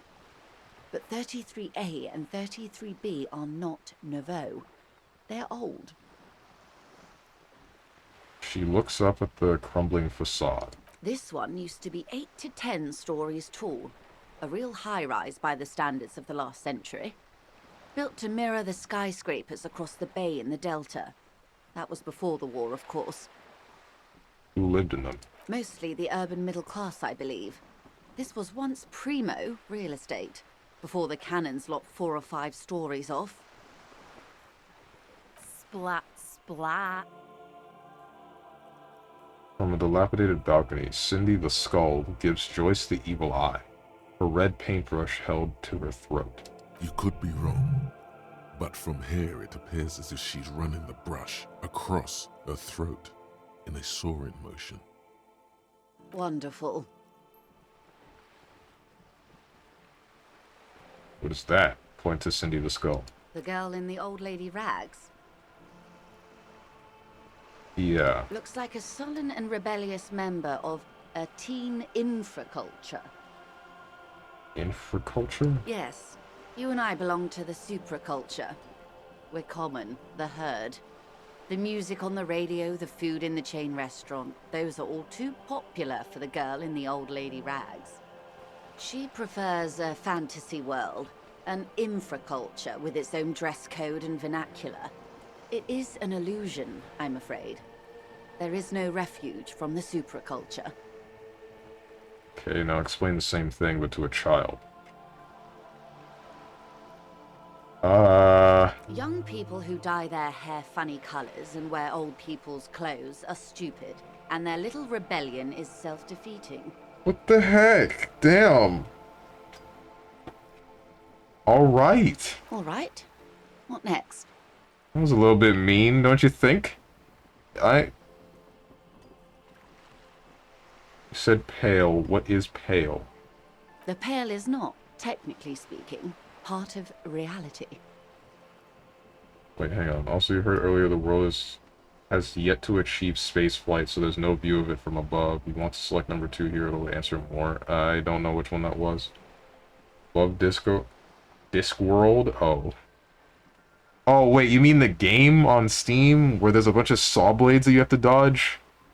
It's Tuhu, but in a box? Well, 2 is always in a box, but you know what I mean. Even if you exhaust all her dialogue, she'll answer more questions you have here. Joyce spitting? I don't know, man. What the heck are you talking about, Strange? There's a game called Discworld on Steam there's a bunch of saw blades. Look it up. I thought that's what you were talking about. I thought you were going from the whole Terry Pratchett's Discworld. I don't know what that is.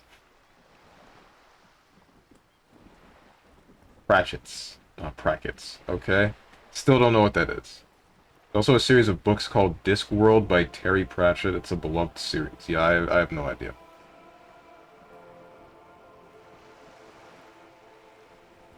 I thought you were talking about the game where you're supposed to dodge a bunch of saw blades.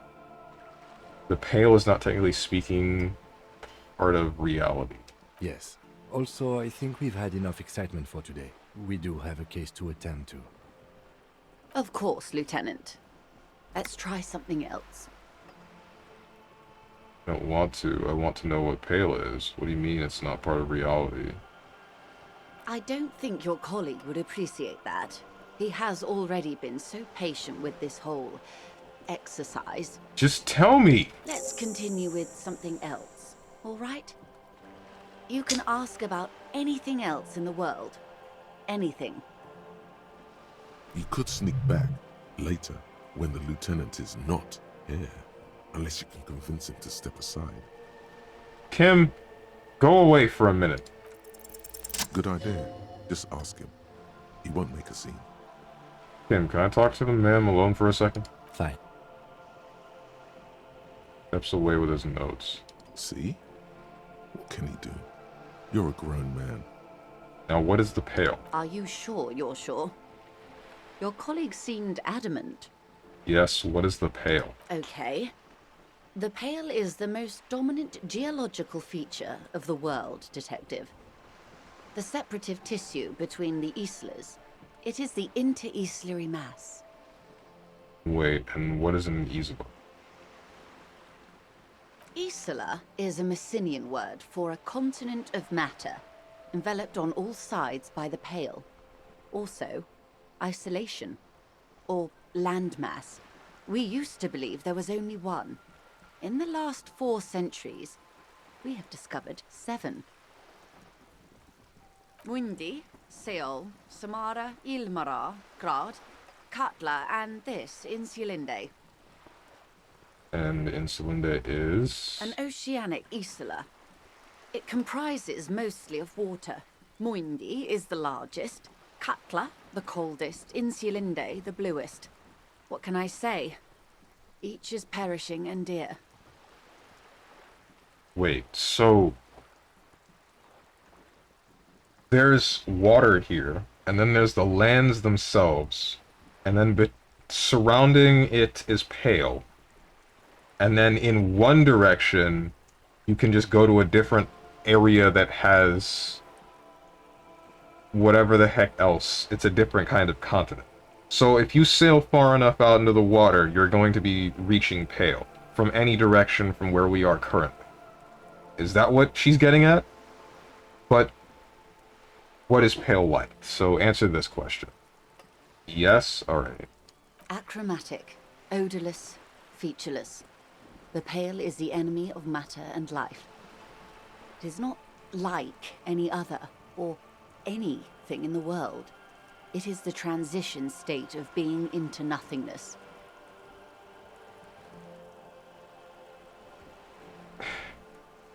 Why? It's just the boundary. It's just the Blaze Blue boundary. It always comes back to Blaze Blue. You sail your boat far enough and eventually you hit nothing. Okay. Oh my god. What did you expect, Hermit?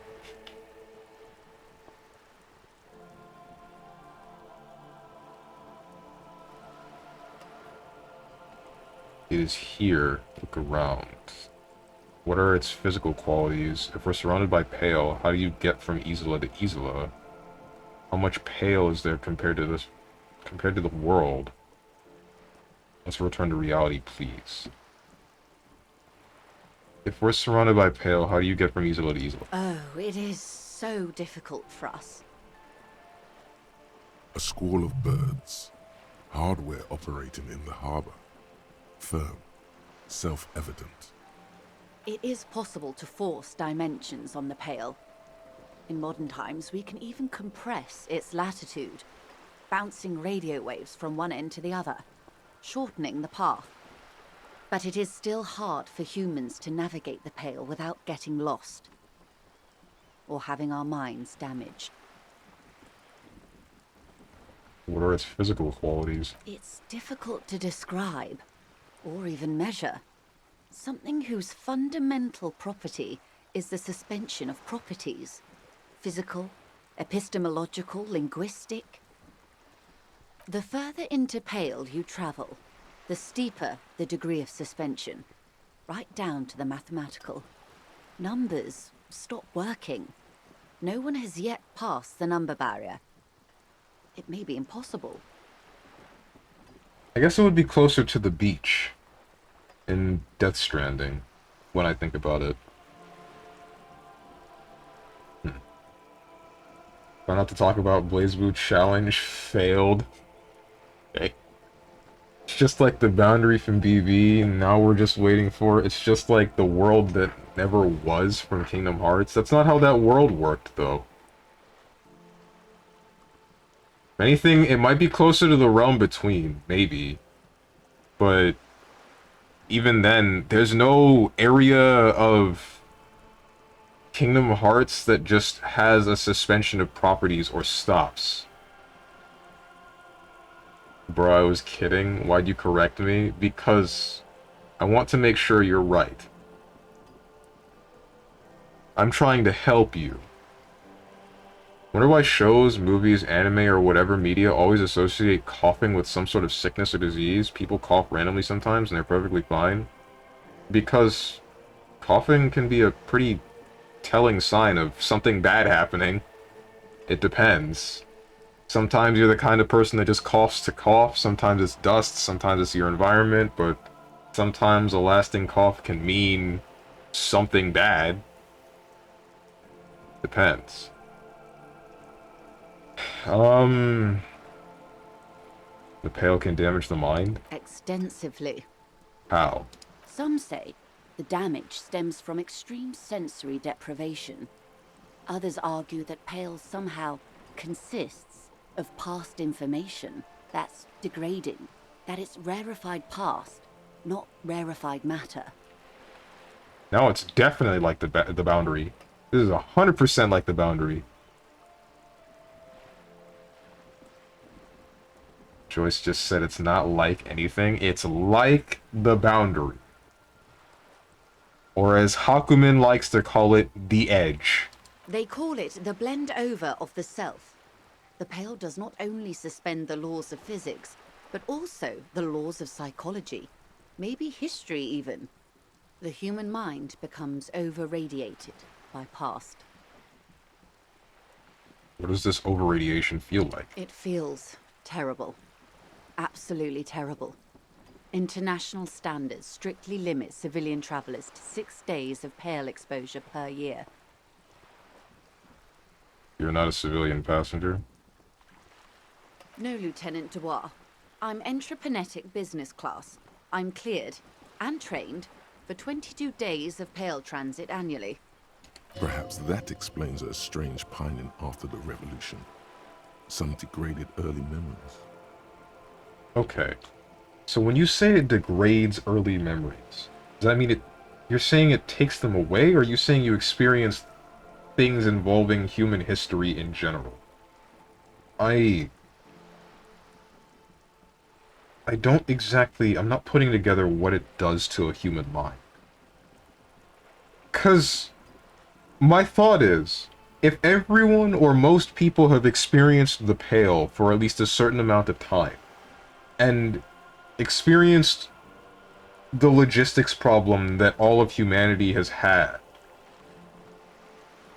I guess I still question why there would still be issues like the ones going on in Revachol at all. Everyone would be able to know what it's like, what it was like for humans before them.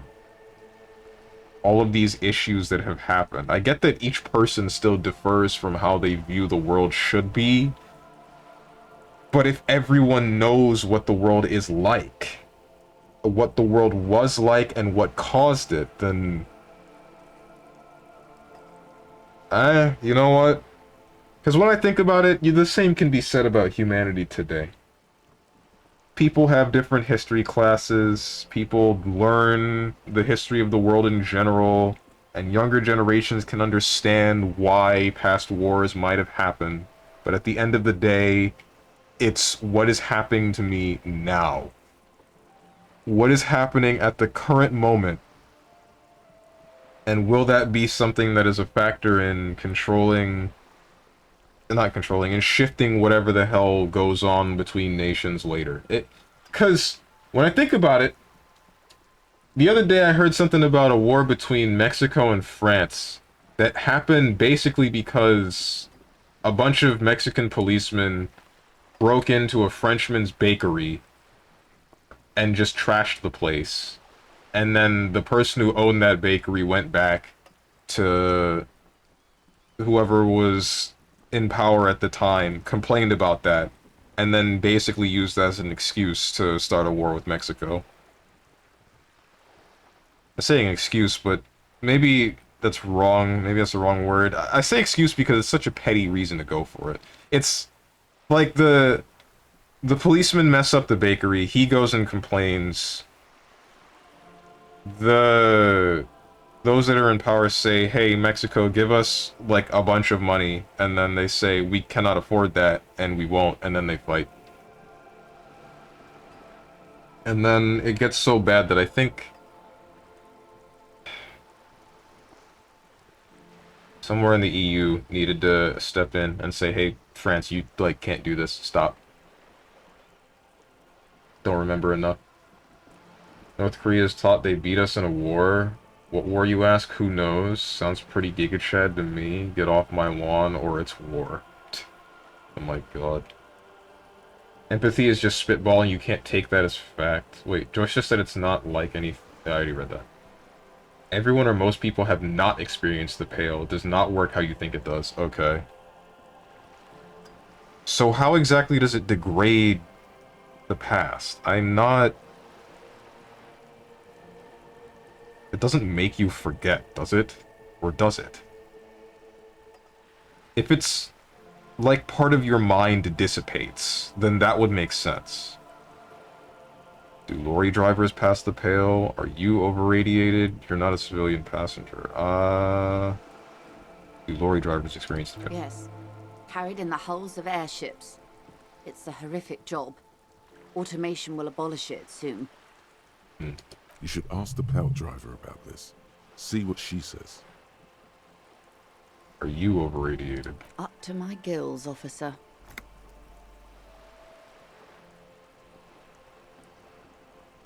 Is it here? No, detective. We're safe. It begins there, 6,000 kilometers to the north, and even more to the south, east, and west. You are in the middle of the Isla. And point to north there? An uproar of matter, darling. Rising into the pale. Rolling. Evaporating even. A great vision. The area of transition between the world and the pale is called porch collapse. Imagine a grey coronal mist. Cold vapor marked by spores of an opportunistic microorganism. A mold that's adapted to grow at the edge of the unrest. It's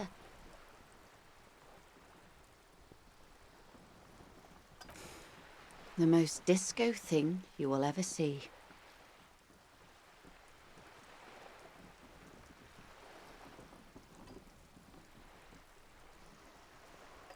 I question where...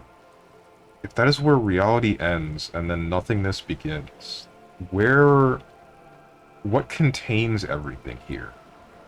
But I guess that's one of the questions that's just not able to be answered. Why doesn't anything dissipate fully or run out of resources? Like, basically my question is, why is there something like water here? Why does water exist up until it reaches the pale? Why does it not just drain into the pale itself?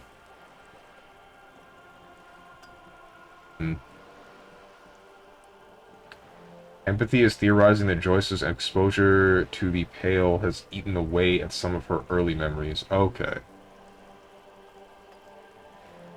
You hear your pulse rise. The air feels caustic and cold suddenly. What is entroponetic? Entroponetics is the scientific study of the pale, or a recent iteration of it by way of Grad. The study of the pale reaches back 6,000 years. The Pericarnassians called it the Western Plain. Did they cross it, the Western Plain? There are signs of pre-modern crossings. Successful navigation of the pale relies not just on technical know-how, but intensive psychological preparation. Some of these tactics have been known for thousands of years. What has entroponetics changed? Nothing.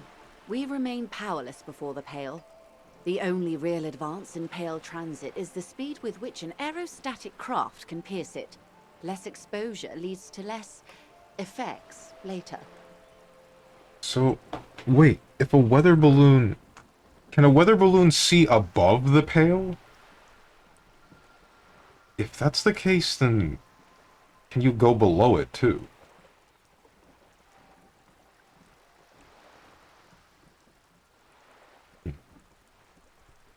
Aerostatic craft. Hybrid airships, detective.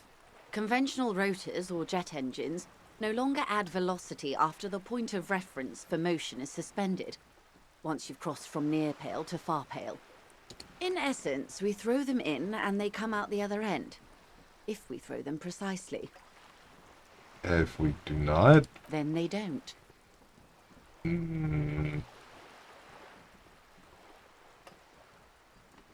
How much pale is there compared to the world? The pale outweighs reality 2 to 1.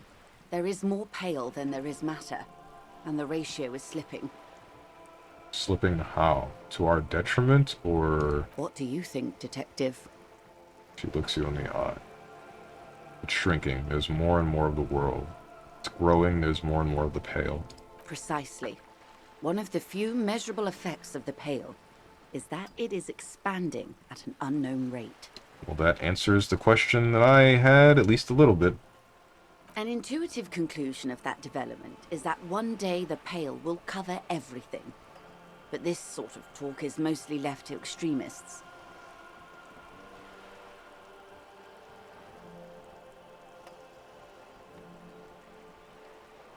I have no words for that.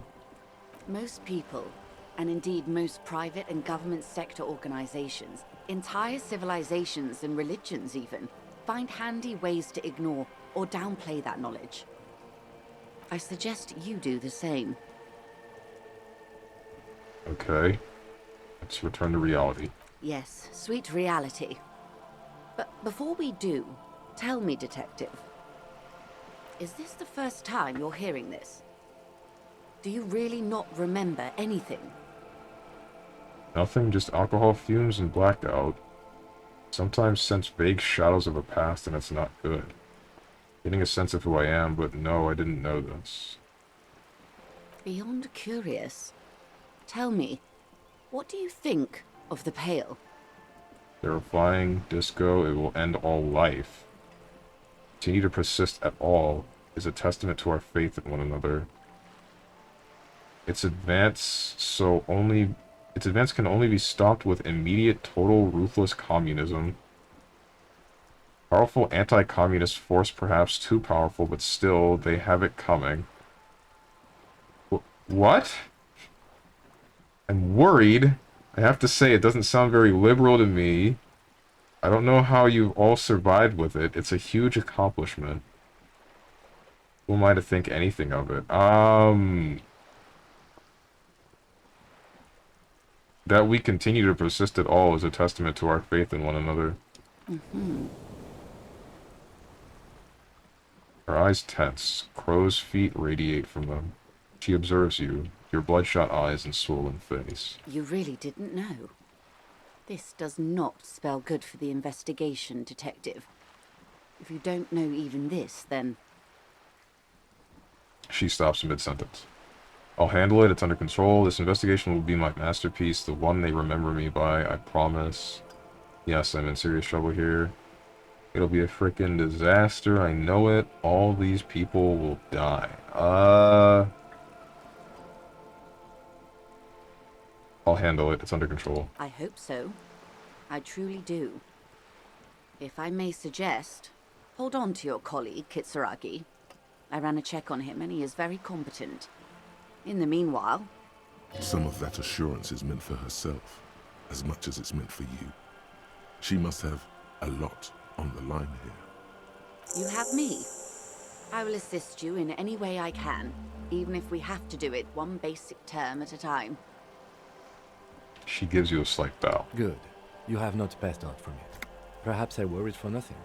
Are we still on the reality lowdown, or should we do actual police work now? You thought I would pass out from the knowledge of the Pale? Okay. You needn't have worried. Right, let's go to work.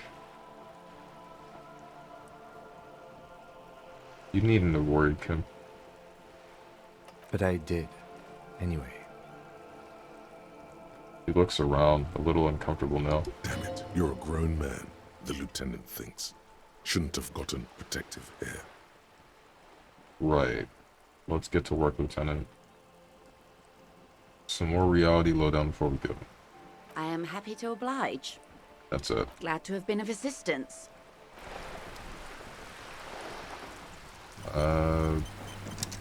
What's up, Dog the Dog? Being gets supernatural? Yeah, apparently.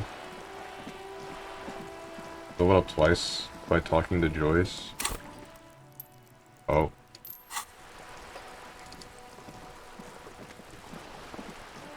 Game gets supernatural in only 2 ways that I've experienced so far. A 2mm hole in reality that I'm about to go and find more information out about now.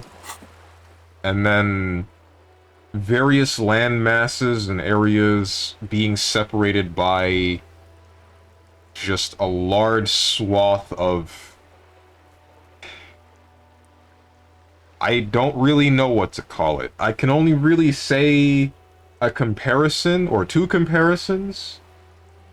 One of them being the beach in Death Stranding, and then another one being the boundary in Blaze Blue. You say the boundary, I swear to God. Oh, well, And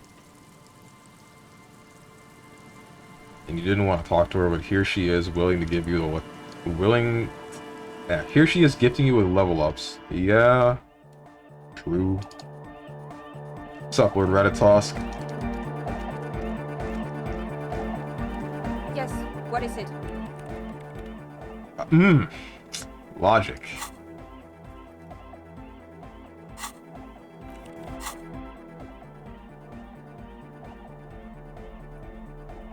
Dude, I don't have anything for logic. Yes, I do. Weird glasses. Weird hat. I feel like this is not gonna... Okay, weird jacket as well. I feel like this isn't gonna go the way that I want it to. Oh, hey, other weird hat.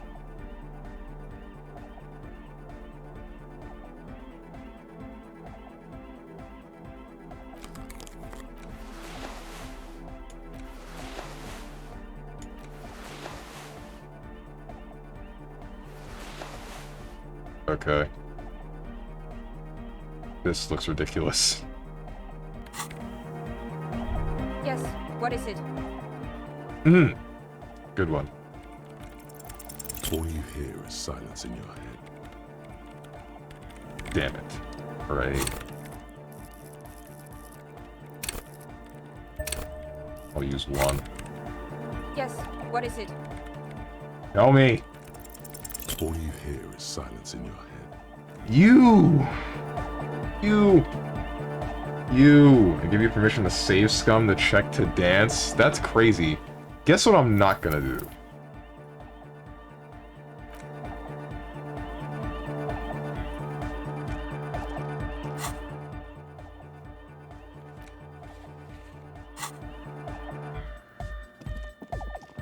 Oh, where's... what's her name?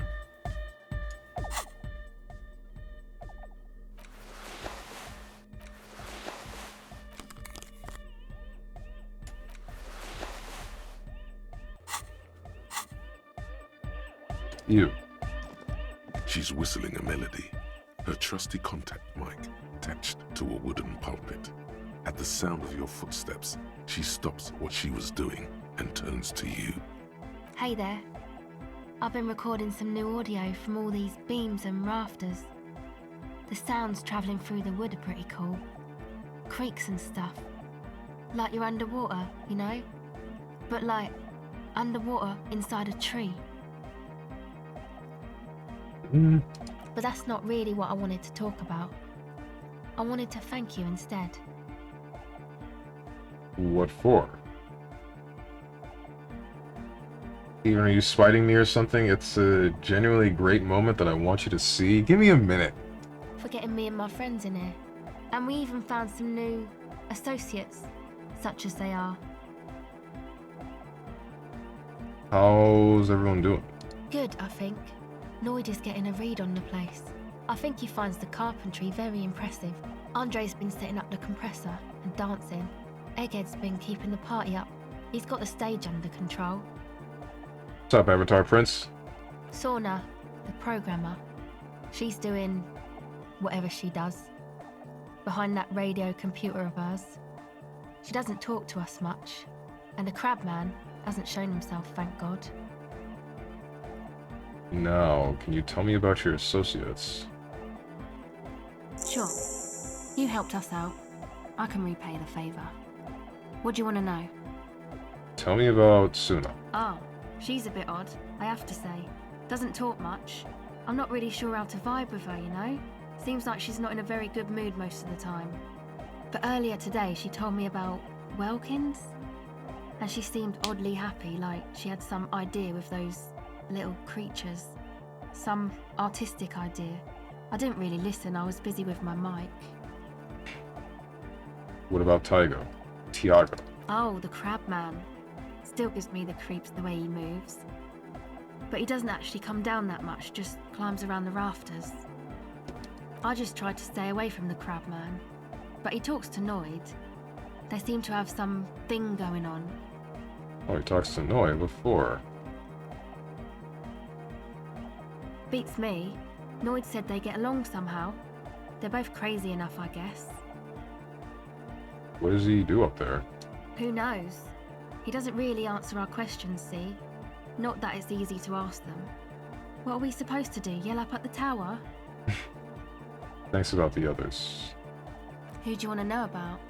What about Andre? Andre? He's a cool guy. Doesn't really come off as one, but he is. To me, at least. She rubs her sides, but not from cold. Her shoulders are relaxed. She must have taken a hit, or she's on an upswing. He takes care of shit. Sorry. I mean, he's got a vision. For what life should be, you know? He tries to push things until everything falls into place. He's an organizer. What has he organized? Nothing. But then Huh? again, there's nothing to organise around here either. He really wants this church thing to work. Must have taken it as a sign when he found it abandoned like that. Said it was an augury. I don't know where he got that from. Andre's not super intelligent. I've never seen him so psyched about anything though. And he's often psyched. Looks sort of desperate, like it's his last chance or something. Or maybe he was just high. I mean, not that he does drugs, just high, you know? On life, on his mother's love. Relax, girl, we're police officers, but we're corrupt, rotten to the marrow. You can tell us about drugs and stuff, I don't care.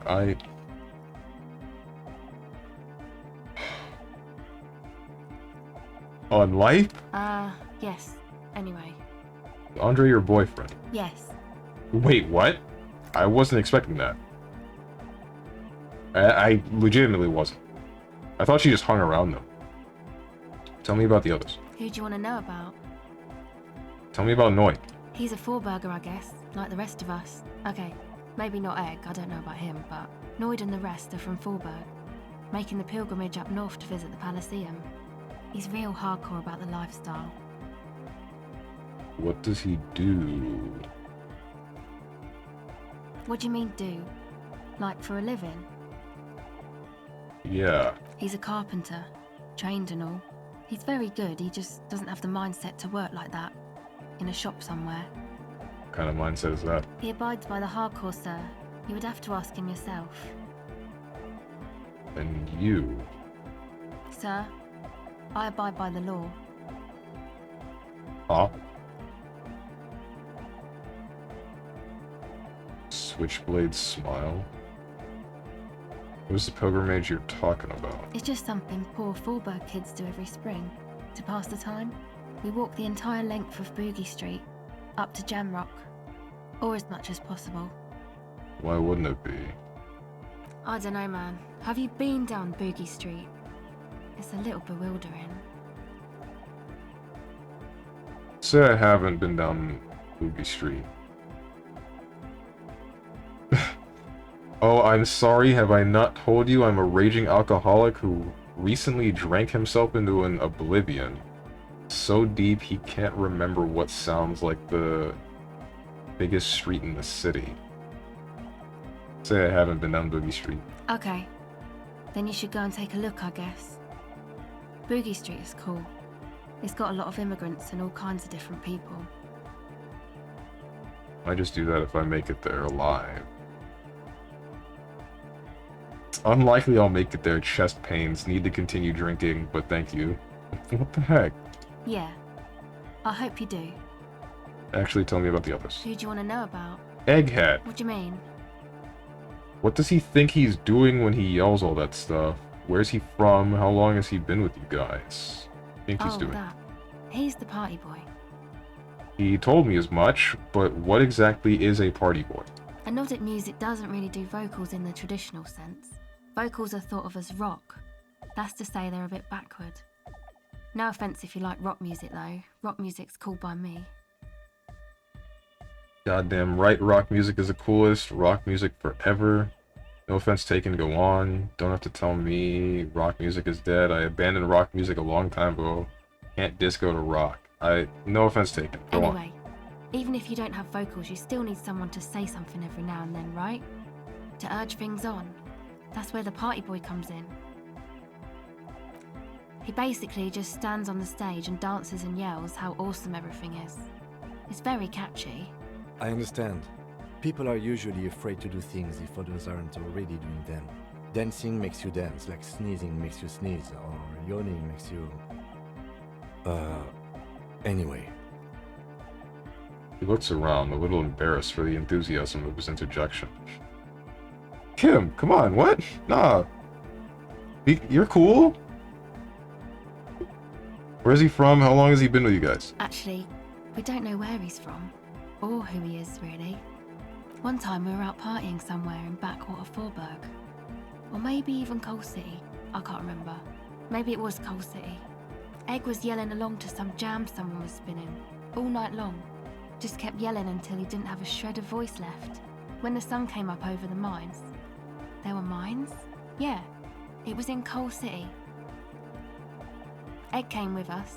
He made this wheezing puppy dog sound all the way back. Couldn't even speak. It was definitely Coal City, because it took us 2 days to walk back to the fort. He just wheezed the whole way. We never really asked why he came with us, or who he was. I think his name is Jermaine. People are sweet. He says quietly. You can see it must have been a great night. The memory causes her to go silent for a moment or two. Tell me about the others. Who do you want to know about? Actually, do tell me about yourself. Me? Again? Yes, I forgot. Tell me about yourself. I told you, I'm a silver bird. There's that phrase again. Really reminds you of something. What does that mean? It means I don't answer questions about myself. I'm a police officer, you have to? Oh!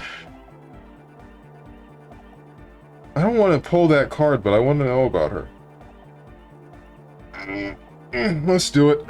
Is there a law that would stop me from lying, though? I guess not. That would depend on the circumstances. The lieutenant taps his foot. Fair enough. Thank you. Thank you. Some other questions. Sure. Reaction speed. Catch the silver bird. White check.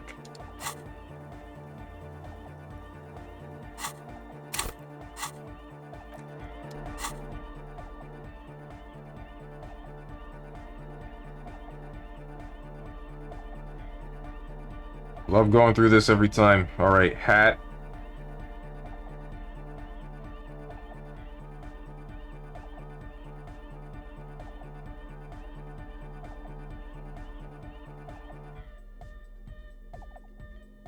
That all I got? All I got? What do you mean that's all I got? It's just a hat? Bruh. Welcome Fine. back. Reaction speed. The silver bird has already flown away. I will catch it later. Damn it.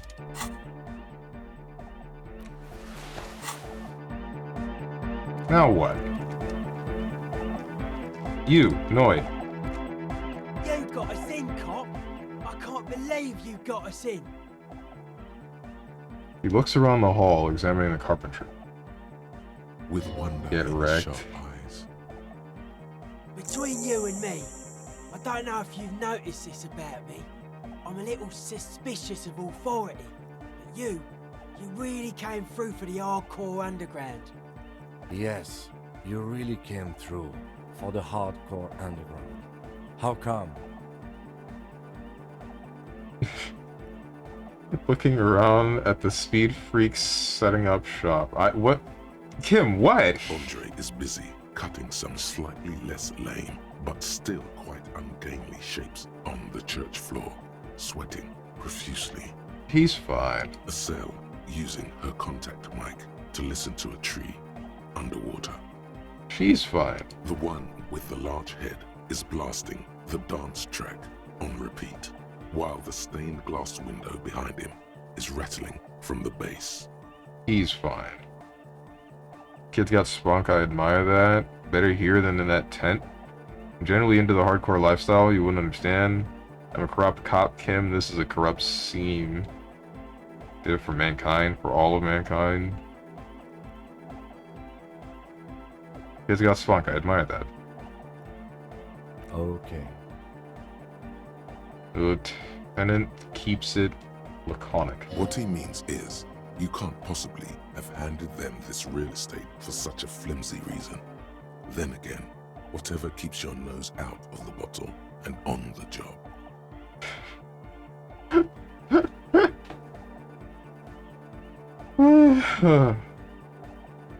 Noid, what do you think about the church?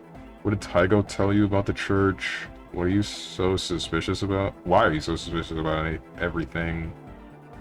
Why are you so suspicious about everything? Suspicious people are esoteric people. We don't go around spilling everything to Johnny Law. They don't call me Noid for nothing. It took us setting out for this whole enterprise to get our signs synced. Why are you called Noid anyway? It's short for paranoid. May I ask why? What good is being suspicious? A reasonable question. Say I get hurt. I want to make sure it never happens again. So I analyse the situation. Exercise caution. Caution is suspicion. What are you suspicious of? It'd be easier to list stuff I'm not suspicious of. I'm not suspicious of sound and colour. Mechanics and chemistry also have a trueness about them. Most anything else deceives. Wants to steal your life away.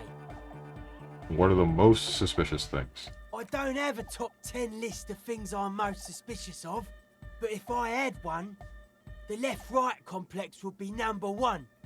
Number 2 would be their sole accomplishment, the pig-wheat paradigm. Wait, what? Wait, huh?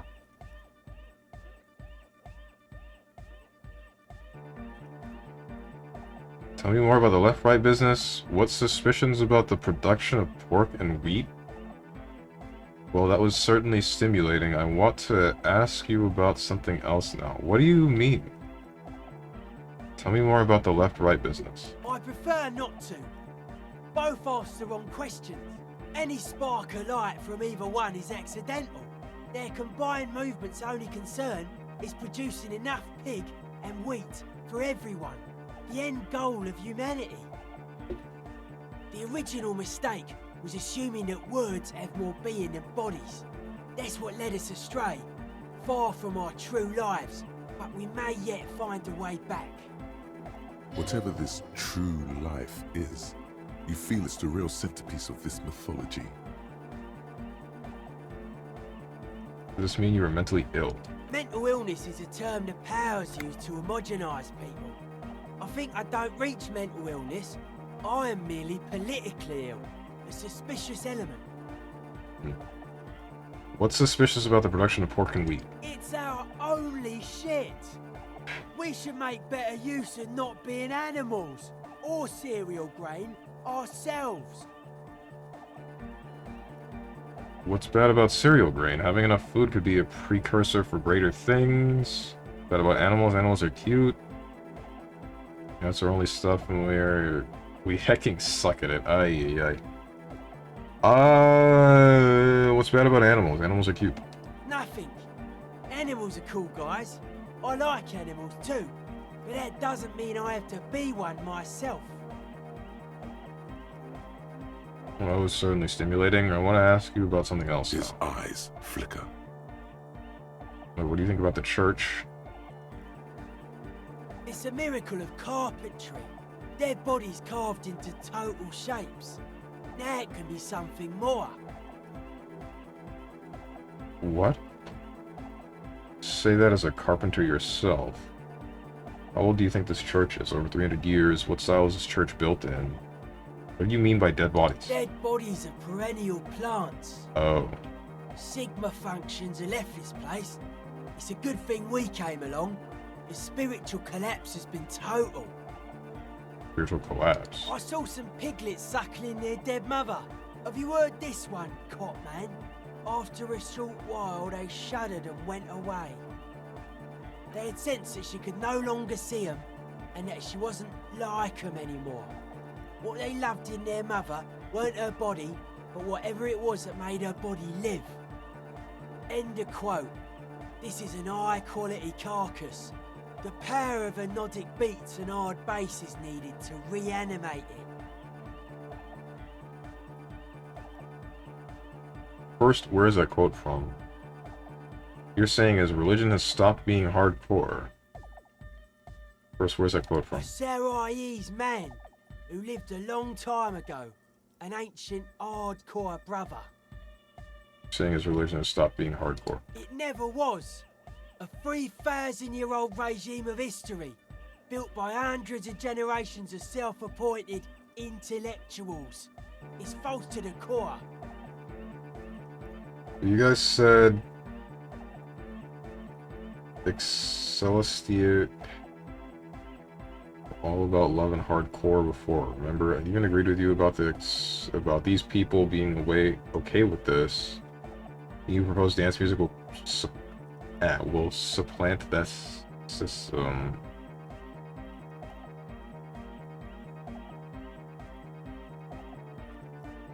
I only said unity. One word. Figures of authority always misquote you. Okay. Points to his friends. Andre doesn't care about the Ecclesiastes. He just wants the operation to run smoothly. And Egg is a demi-beast. You shouldn't listen to what people say. You should listen to what they are. I even agree with you about the Ecclesiastes being okay with this. Suppose dance music will supplant the system. Anodic dance music. Regular dance music wasn't hard enough. And yes, I do. You know what this kind of stuff goes well with. Don't you have to be on drugs for that, though? I don't need to be a narc. I don't need to be a narc. Your pleasure response was more like, just wondering if he has any.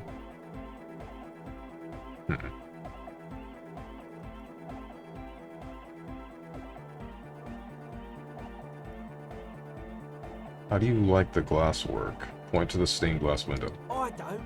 Fuck her giving me the evil eye. That's her innocence, Dolores Day. Mind your words. Getting some real negative vibrations from her, too. You wanted to get inside the church, and now you don't like the stained glass window. It's her innocence, Dolores Day. Mind your words. You defend her, law minion. She was a mass murderer. What's up with that? What? Mellow, man, mellow. No one's a mass murderer. This is a house of love. Mass murder on the floor! See, the innocence of humanism. Humanism seems to be a pretty big deal around here. She's pretty. Yeah, but like, who isn't accused of being a mass murderer these days? Do you feel like there's something terrifying about her? What would you say was, you know, human? Yeah, I'm done talking about her. I don't want to think about her anymore. Wait, what did I miss?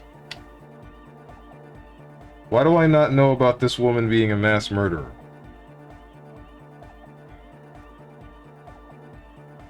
Was that established in...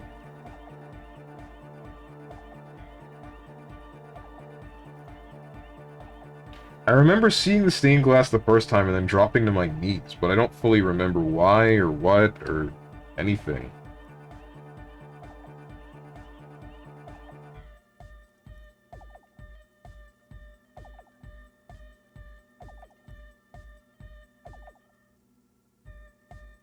Yeah, I'm done talking about her. I don't want to think about her anymore. What a strange choice of words. Caustic, overflowing with negativity. That can't be healthy. What's happening here? Why do you keep coming back to this window? Nothing. Everything's okay. Don't know. It's a nice window. I don't know. Well, you shouldn't. You shouldn't come back to this anymore. Stop talking about it, please.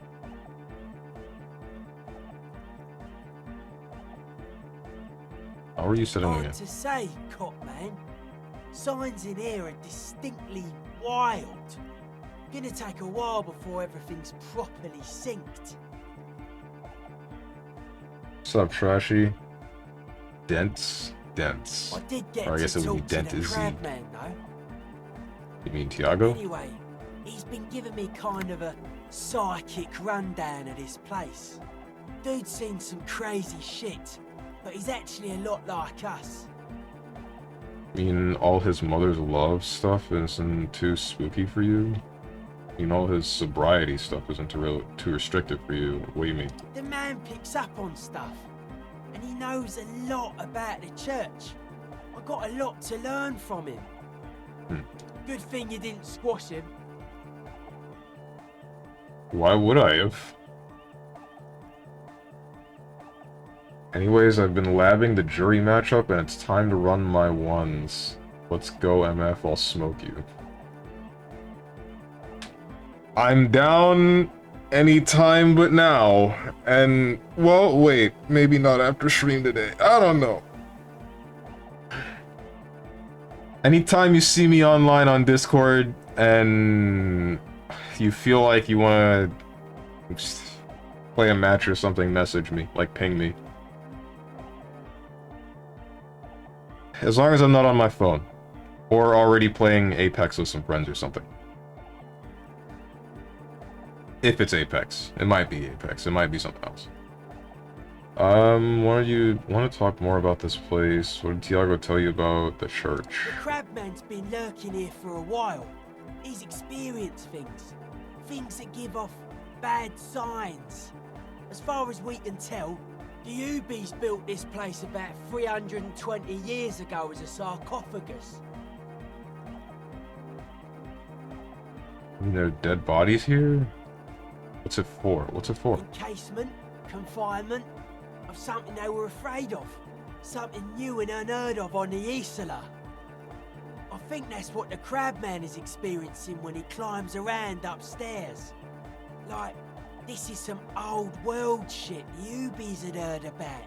I thought the best way to deal with it was to build a church, surrounding it, to contain it. I don't get it. Contain what exactly? I don't know. And it's not something they properly understood either, what it does. But it's what this Sona person is looking for, and trying to measure.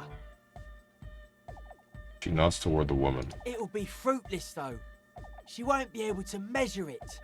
People like that always want to measure everything. All those things they really can't. The wood creaks as a gale blows by. Outside, dust particles fall through the darkness, settling down on the age-bleached floorboards. The structure does not feel particularly durable.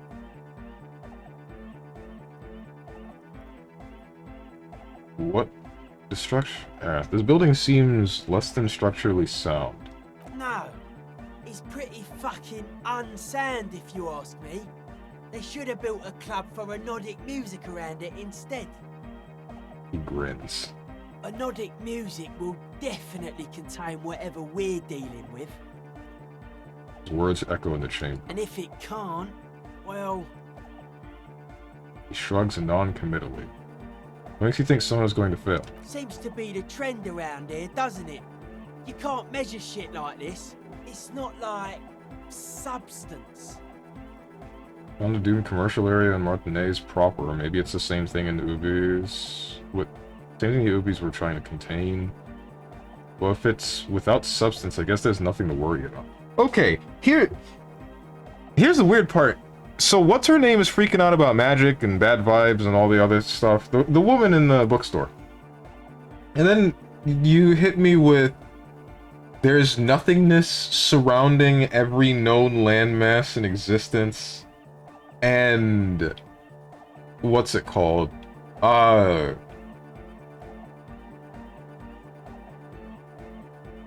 There's a 2mm hole in reality that contains God knows what that is separate from the Pale.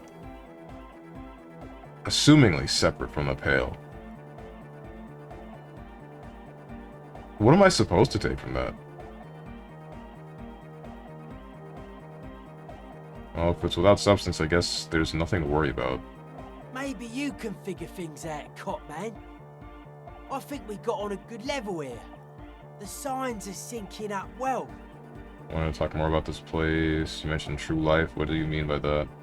But life is true if it's free from fear, an eternal division among oneself. In others, Mankind has seeds of greatness in it. A Germinal will come, a return to trueness. It will be hardcore. How would you go about returning to this true self? Beats and bright lights to shatter falsehoods. Nerve impulses for the collective body. We are very much alike in basic structure. An hard enough beat would awaken everyone to a truer calling. In unity. Just like that. The speed freak is right in your face. His eyes burning. His comrades look on worriedly. The young man is dead serious about this. So you're advocating a noise-based society? Many non-Occidental cultures share a beat at their art. Thus, they are closer to true, hardcore life. There's just never been enough of them, and they had to rely on some extremely basic percussion. Keep mentioning hardcore. What does it mean to you? Utmost dedication. Thoughts from the spinal cord. It's a potent superlative as well. Egghead usually has a better concept of the hardcore. He just really likes saying hardcore. Hardcore! His friend shouts from behind his mix table, with a smile surpassing your own in wideness. A total moon face, and eyes full of naive wonderment. Was vague dedication something else superlative? Maybe you're being too specific about it. Try consulting with your spinal cord. Many non-Occidental cultures share a you beat just say in the same their thing. art. Change the subject. Sure thing. Conceptualization. What's with the close? They're hardcore. That's it? They're just clothes. Are they? They look outlandish. Thought there would be more to it. Nah, it's just a vest of suspenders made to resemble a human ribcage. Plus some lady clothes to piss off the sex system. Now tell me about that hardcore necktie. It's fucking primal. Look at your tie suspiciously. What's so hardcore about it? It looks like you're trying to hang yourself with it. Oh! So large, too. So many different patterns. It's crazy, man. I like Is that... it. Wait, is that why the tie was on the ceiling fan? Oh, no. Wait, but it's a tie! That's not gonna...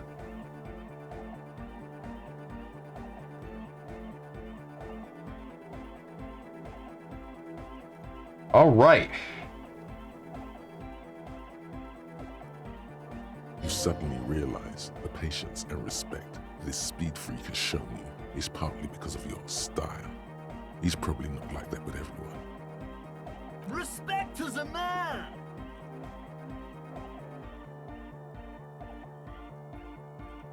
Got the key. Eric.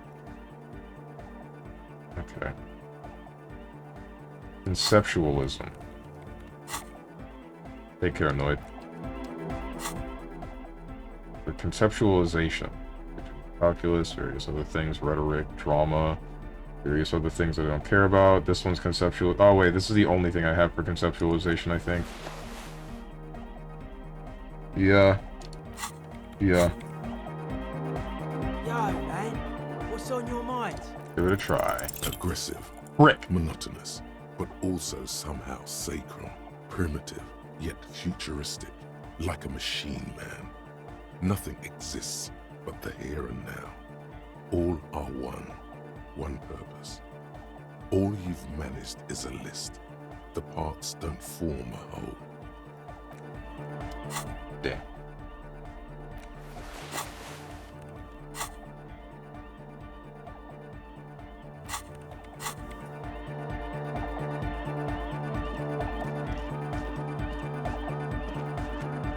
A better deal! Yeah! Medium car! Medium core? Whoa, that was a crazy sound we heard before. Yeah! It was awesome! And scary! Very hardcore! Voice booms through the chamber, then gets silent. Too hardcore, in fact! I couldn't control it! At all! What happened? It sucks up all the air in the mix until it's the only thing left. Starts compressing itself and everything around it. Completely fills up the headspace. Extreme! Okay. Inside your chest, the heart beats still with the after effects of the sound.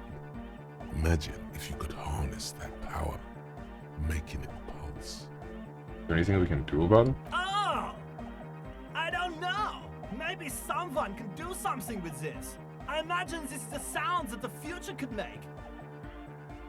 Sounds like a horrible future. Sounds like the future could be even more hardcore than I ever imagined. This. Yeah! I feel like what we found is... Yes, what is it? I don't know what to think about it. Logic. Hi. Oh, hey, man. It's good to see you. Still nothing. Goodbye, officer. I got no savior fare. Wait, is what's his name up here?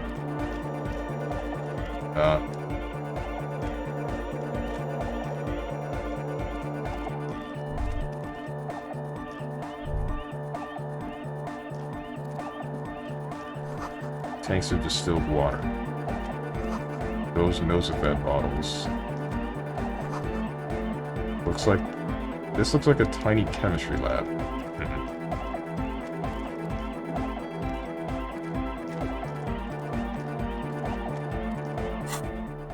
Not that.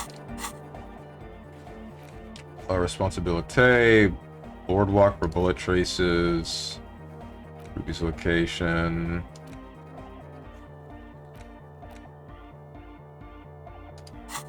Oh, I don't know what to do.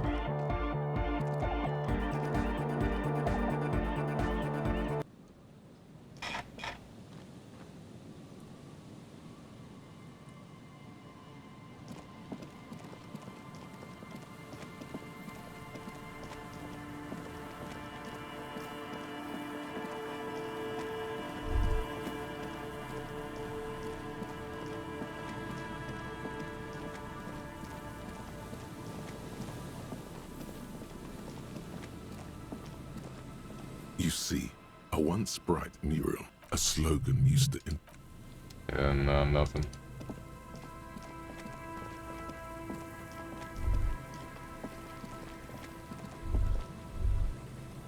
I wish I could get over here.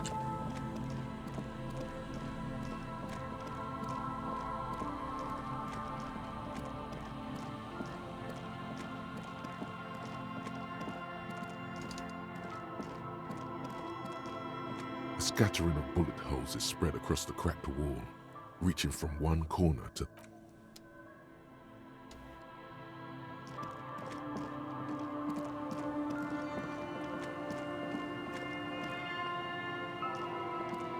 Nothing.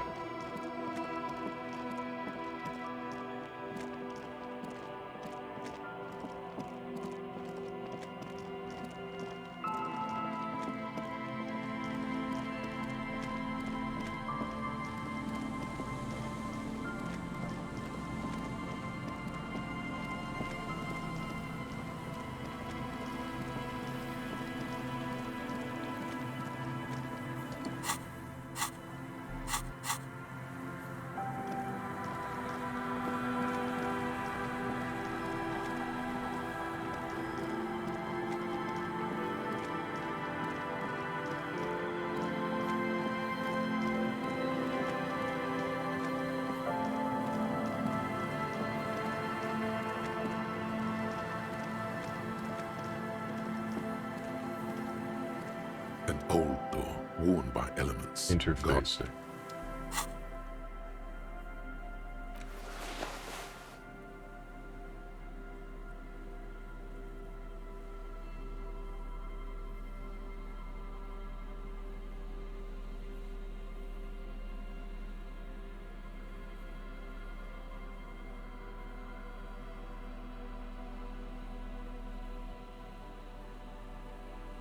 Yeah, this ain't happening.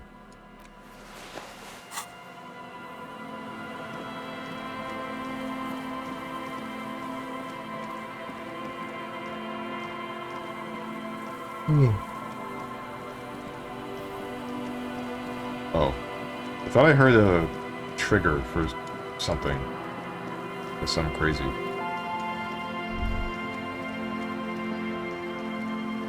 Steven, please, the dance check. I can't do it! I have one more point left! And I'm not gonna spend it on... What was it? It wasn't Save Your Fare, was it? I don't think it was Save Your Fare.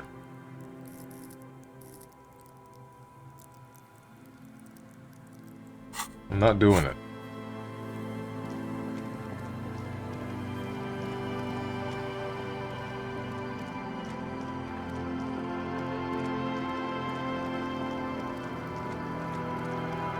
Maybe I can speak to some of the lorry drivers? What's this? There's something feral crouched between the rocks. Something feral? Something primal. Something forbidden. Back away. Very slowly. Where is it? There, by the water. Intriguing.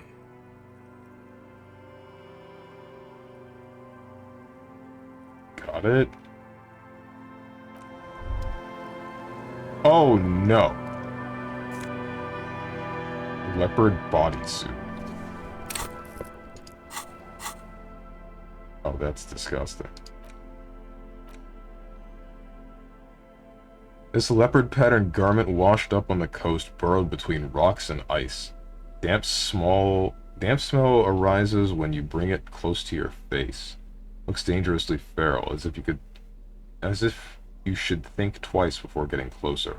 This is a men's size L, leopard patterned unitard with short sleeves. There are bits of seaweed stuck to it. It speaks to the animal inside you. Actually, this is a leotard, not a unitard. Unitards have legs. Slow and steady, boy. You know how to handle this. Drop it now. This thing will eat you. Half-Light? You good? It's close. Same goes to you, electrochemistry.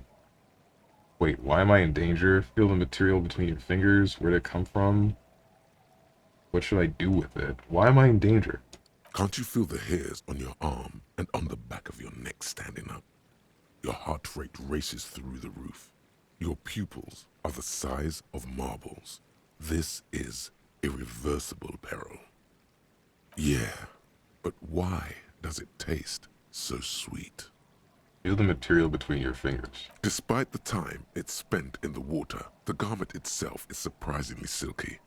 The leopard spots are slightly textured. The garment label says it's composed of 85% polyamide and 15% elastane. Where did it come from? The wind blows through rocks and reeds. Days spent in the salt water have washed off any clues of its origin.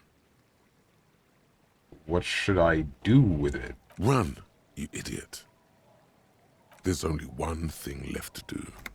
See how it fits. Just know that once the leotard goes on, it never comes off. You will change irrevocably. But don't you want to feel different?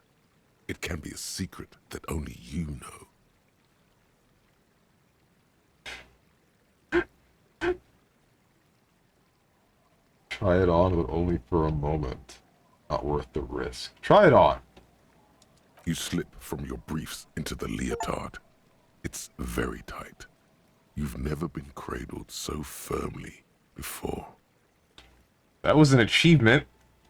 Putting on the garment feels like stepping into a warm summer lake. The silky warmth engulfs you. Something else is in charge now. Get this thing off me.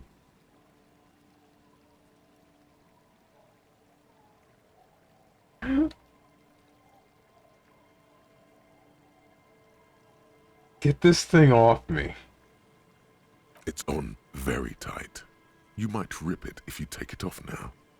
Oh no. The dried sea salt chafes against your soft flesh. Again, once the leopard comes on, it's never ever coming off.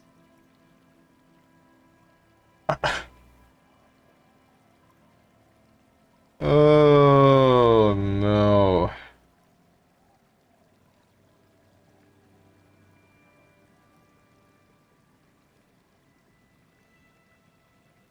Didn't listen to the warning. I didn't think it would.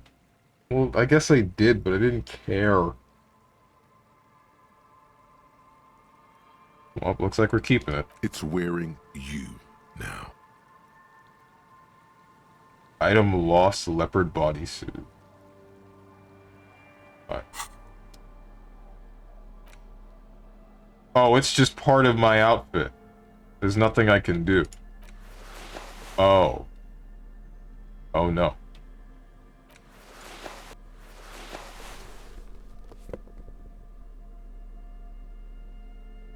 Thank you for the follow, Raffaellino. Just like Strong's talking to chat, same answer too. Aye. Well.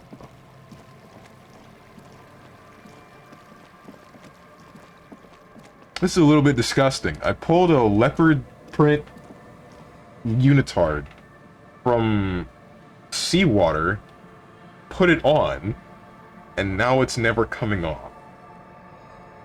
I messed up, guys. I messed up.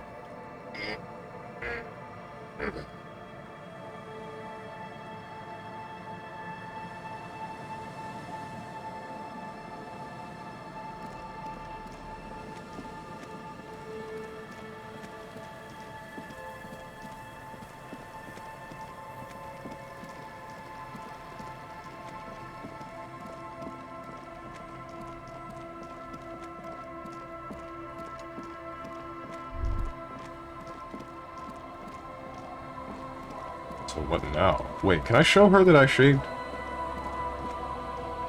The waves are beginning to die down. Look at those little bastards. Damn it. Simmer down. Simmer down, bat. Gotta wait for Kim to leave.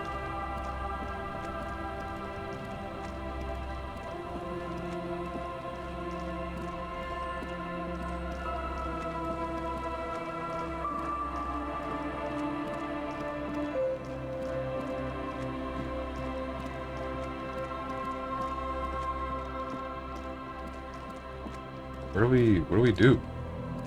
I don't know what to do. We're back at square one.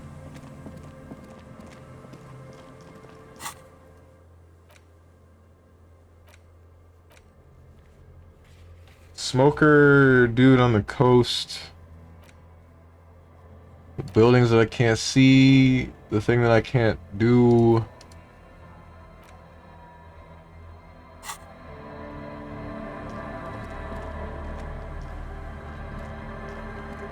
Our tenant, the policeman. I hope the waves don't keep you up at night. What can I help you with? Not this jacket, but it's filthy. Could you wash it for me? I can wash it for you. But it's going to take about a half an hour. Think you can stay put for that long? No. Yeah. We must run around ceaselessly. It would be torture to stay put. Okay. I could use a breather. It's been another track and field day. Yeah, I'll wait. Well, hand it over then, and I'll see what I can do. I am lost filthy jacket. Must say, I'm proud of this one. It's pretty nice underneath all that filth. I hope you'll have an easier life in your hands. What is in this fishing village? Just us. It's barely a village anymore. We almost don't exist. What do you mean? This is pretty much a non-place. A gap. A blank spot on the map. Just a cluster of nameless shacks on a nameless street. Gotta be something here. Over there, you can find more of the same. Shacks and trees growing wild.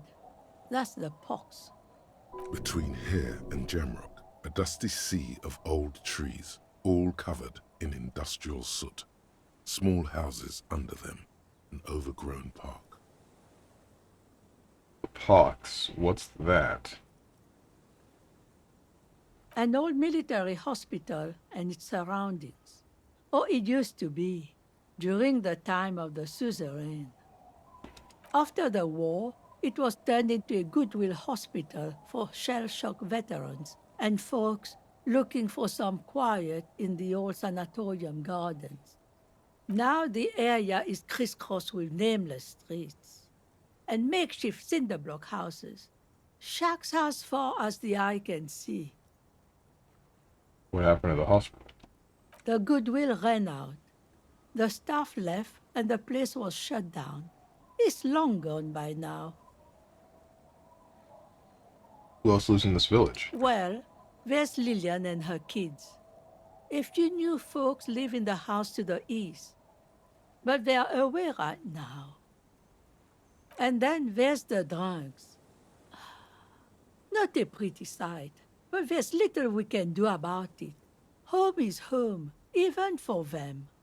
I met Lillian and her kids already. Lillian is tough. Tougher than the men here, at least. If it wasn't for her and the kids, this place wouldn't have a spark of life left. I think I also met the drunks. I'm sure you did. Nature keeps them in rotation.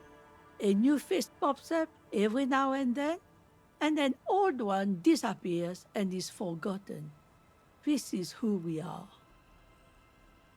Alright, there's another topic I'd like to address. She nods, rinsing another piece of cloth. That's enough. Steven goes this whole game without passing the dance check. I'll probably unsubscribe. Oh my god.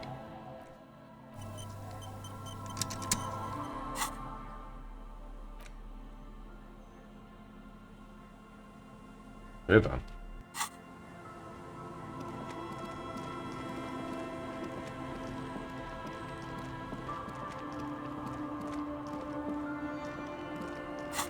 Now what?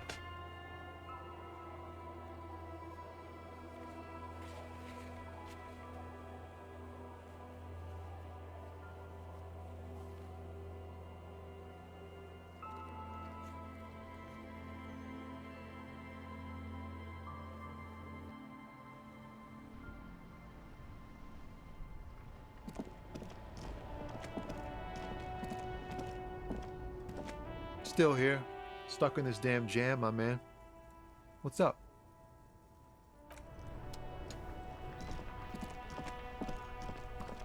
I don't know where to go.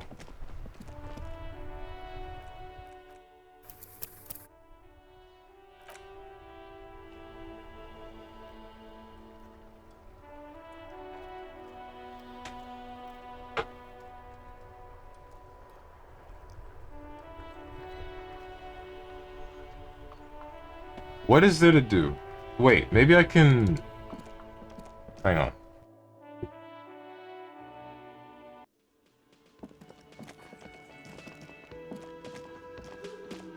Again? Nothing.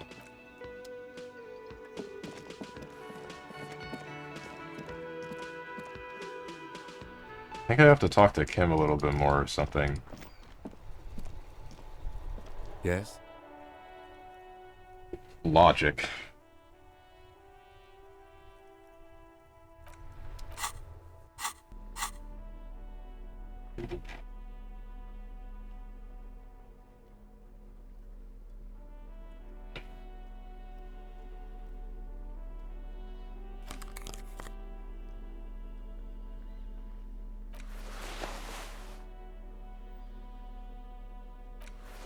I think that was it.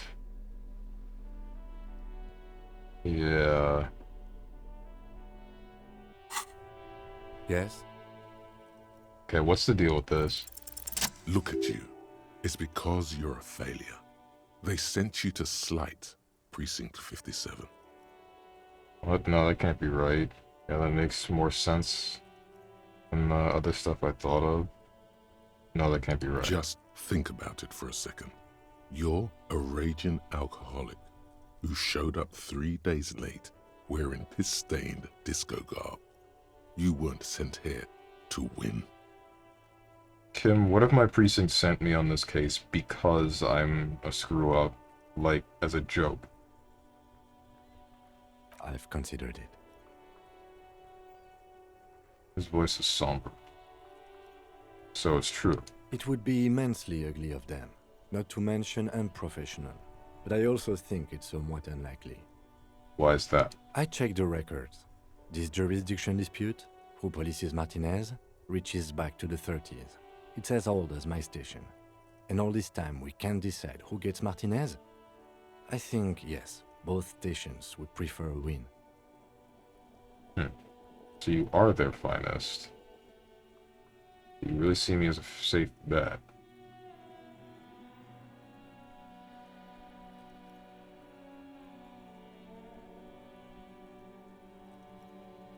I am the finest of nothing. You really see me as a safe bet. Safe? No. But you're old. You've made it this far. Something has brought you through. We've only just started working together, so I don't know what it is yet. But it's there. So no, I don't think they sent you as a joke. And even if they did, they are in for a surprise. Tell me about the case again. What do you want to know? What did your preliminary information say about it before you came here? You mean like a brief? Do you want me to brief you? Brief, yes, that sounds good. 3 days ago, the RCM Emergencies Desk received a report about a security guard who was found hanged in Martinez. An anonymous caller said there was a dead body behind the Whirling in Rags hostel cafeteria. The cadaver had been there for 4 days. No one had come to investigate. During that time, the victim had been stripped of his belongings. The caller did not identify him, but used the word lynching. There is an ongoing labor dispute between the local dock workers and the logistics company Wild Pines.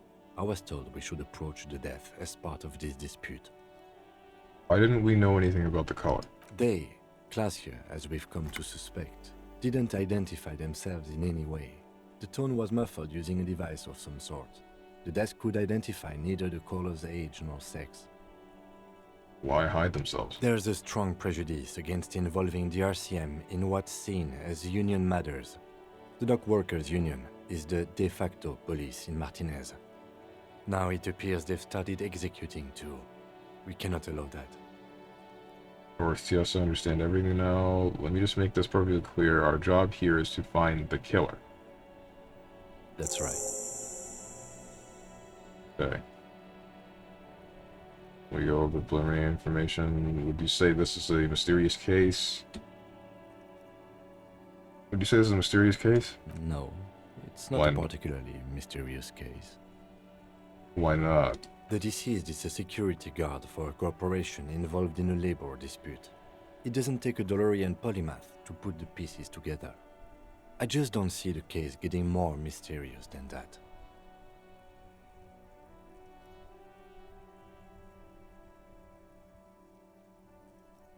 Personally, I think labor disputes are very mysterious. Okay, so the case probably isn't mysterious, but could it be sexy? What? Then you are in luck, because we are in the midst of a major strike by the dock workers' union. Maybe more than that. The union clearly wants a piece, not just of the industrial harbor, but the Wild Pines Corporation itself. Is this a strike then? Or the first shots in a workers' coup? I expect the case itself to be less challenging than navigating these community matters. This district isn't used to the RCM's presence, and the union rarely overplays its hand, as it appears to have done in this case. Wait, so is this a strike or an attempted coup? Strike, coup, revolution. It's brigandage, however you parse it. You feel something rising through you, a familiar feeling, an opinion taking form. We should ground the workers into fine paste and feed them to the pigs. Ground the owners into fine paste and feed them to the pigs. This little foreknowledge, I am unsure which side to grind into pig's feed. Decision must ferment in me. Also nationalism. I don't think grounding one or the other side into pig feed will do anyone favors. I'm really smart.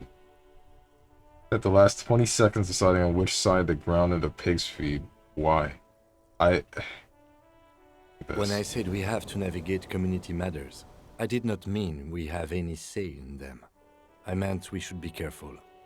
If we are not, the shit will blow right in our faces. He makes a quick gesture toward his visage, where the crap would blow. From an imaginary fan. Now, was there anything else you wanted to know about the case? Actually, I have all I need to know for now. Wait, hang on. What do you want to know? Preliminary info again. You mean like a brief?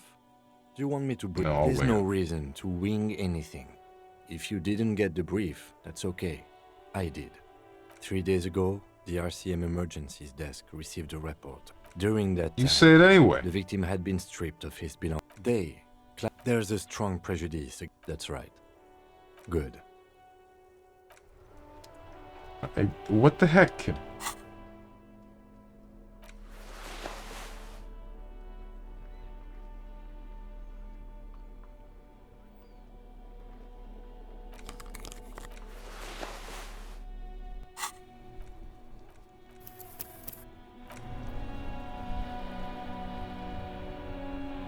Yep, still don't know what to do.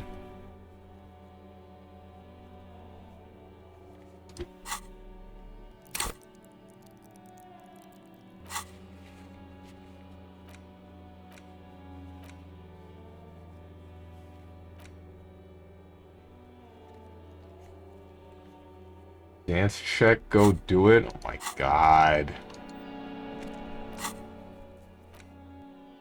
Whoops. Psych, that's the wrong fast travel.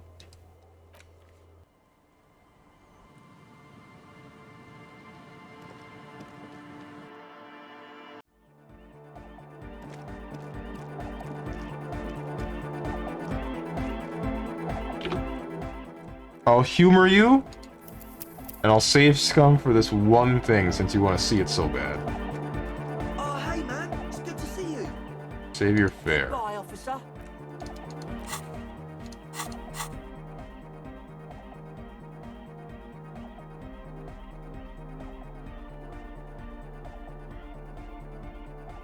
Gotta take the shoes off. Gotta take the pants off.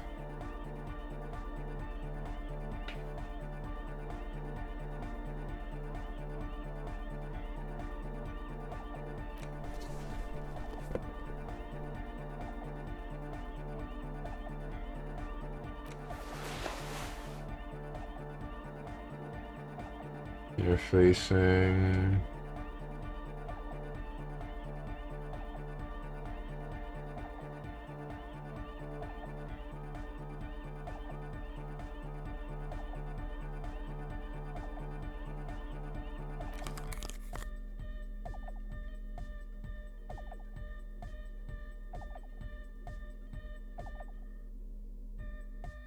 Right. These are some wonderfully regular pants. Not too tight, not too loose, moderate in every sense. You'll blend right in at some pleasant dinner party. I like regular and normal things. I know you do. These Interstellari pants are like wearing a perfect compromise in your nether regions. No one will call the moral intern on you like this, that's for sure. You're a little more moralist now, buddy. A little more normal, even if you didn't want to be. Why? All I did was put on pants. Makes sense. This is what wearing boring office trousers does to you. Oh, hey, man. It's good to see you. Save your fare. Save your fare. Wow. Bye, officer.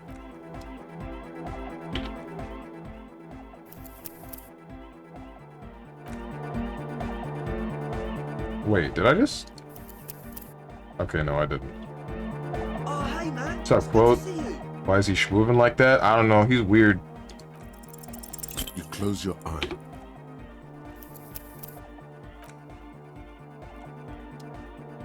Since Moose won't get over me Oh, hey, man. It's good to see you.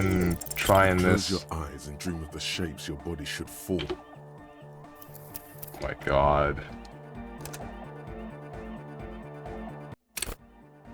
Oh, hey, man. It's good to see you. You close your eye. Did I let you down before? You want me to answer that question? close your eyes and Bruh.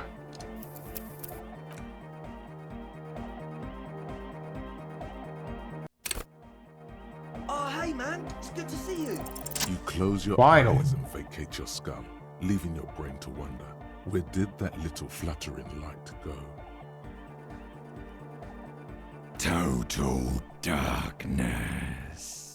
You sink down the darkest fathoms of your own personal deep, vertebrate by vertebrate, through the unformed skulls of your mind. Here it will begin. Where'd the church go? Where'd the music go? What was that about unformed skulls? Where'd the church go? Who fucking cares? I hate walking life. I hate this world. I hate and fear everything. All I want is to dance. Please, God, just let me dance. God? Where is your God? Where did the music go? Oh, don't worry.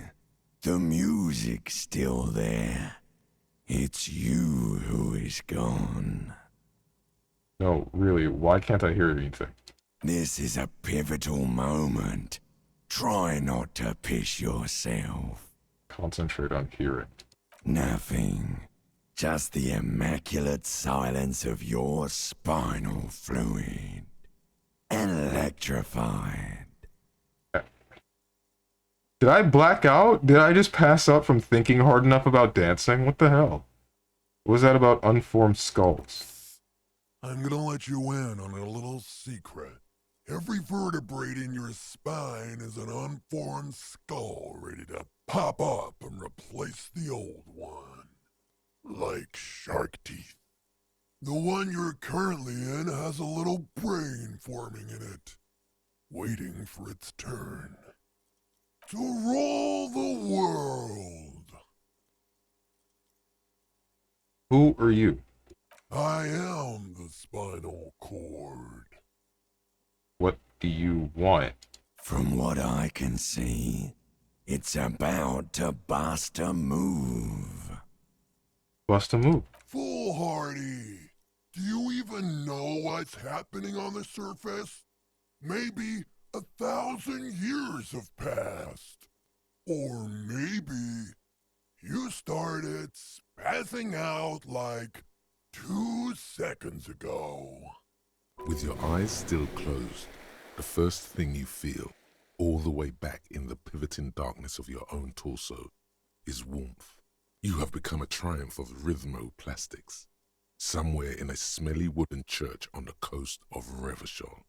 The wounds from the war you waged on your body are healing, twist by twist, turn by turn.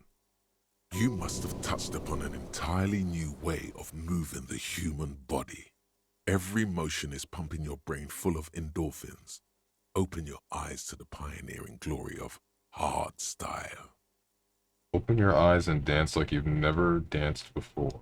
You have become a flawless interlocking mechanism, a flesh and bone approximation of the throb coming from the speaker setup of the one called eggheads, entirely, rigidly, imbecile, without pity or fear.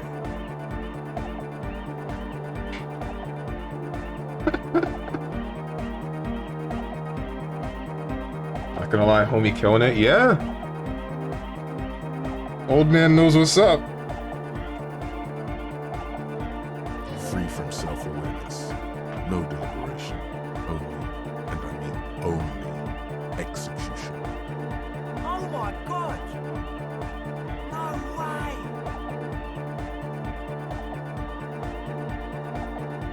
Yes way. With his reel-to-reel mixer blasting the anthem of a future that will never come, the young man observes your moves for a second. Then blasts into the same pattern, yelling, ah. He throws a screwdriver and a bunch of drill chucks into the corner and explodes into dance. What he lacks in sharpness, he more than makes up for in violent enthusiasm.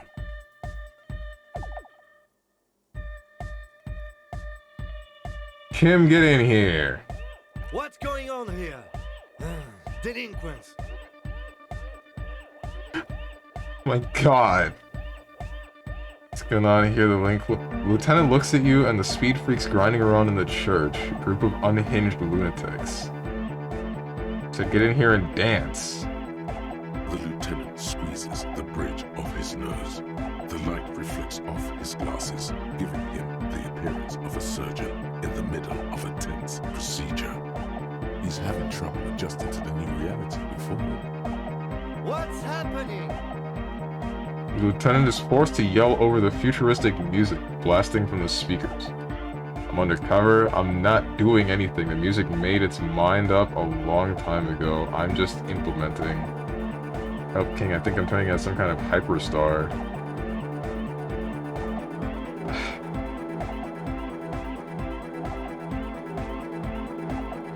Not doing anything. Music made up its mind a long time ago. Good for you. Rock on, then. Hey, I called you to dance. What? My god. Get over here. Who's the one in charge? You are. Lieutenant, I'm only gonna pull rank on you one time, and that time is now. Are you kidding me? I assure you I am not. Now get your groove on, Lieutenant. It's all a joke to you, isn't it? Chain of command joke, future of dance joke. Well, no more. Cut a rug, Lieutenant. Get my what on? Lieutenant leans closer, unable to make out your words over the pumping beats. Said, get your goddamn groove on, boogie woogie. Sheesh, okay. He backs up with his hand raised in the air, observing the crisscross of your feet. Okay, you psychopath. I see what you're doing there. It's jacked up footwork, plus some... Is that Ubi folk dancing? Nah, it's not Ubi folk. It's hardcore. Yeah. Whatever. You talk a big talk, Lieutenant. Let's see some moves. Oh yeah? I did 15 years in the juvenile crime unit. I can do age inappropriate. Okay. Now, check this shit out. The lieutenant begins to heel kick the church floor with such intensity, it's reasonable to fear he'll kick a hole right through it, causing the floor to crack and the pillars to collapse, bringing the church roof down on all of you. It doesn't look like he'd give a shit either.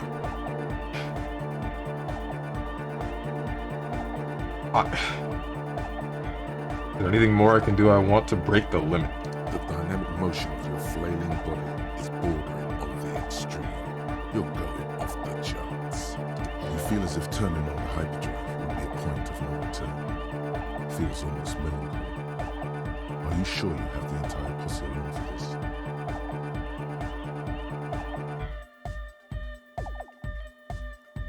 No way. No time to wait.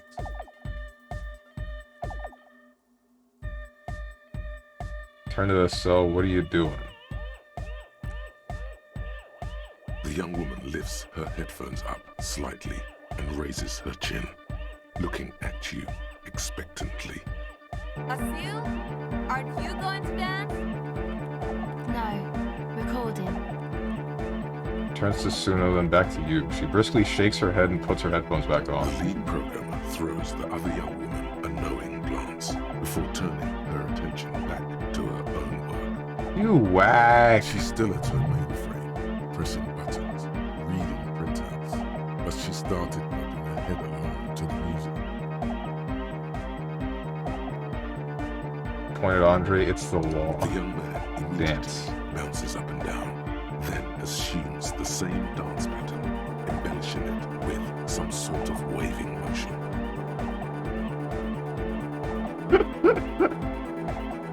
Turn on the hyperdrive.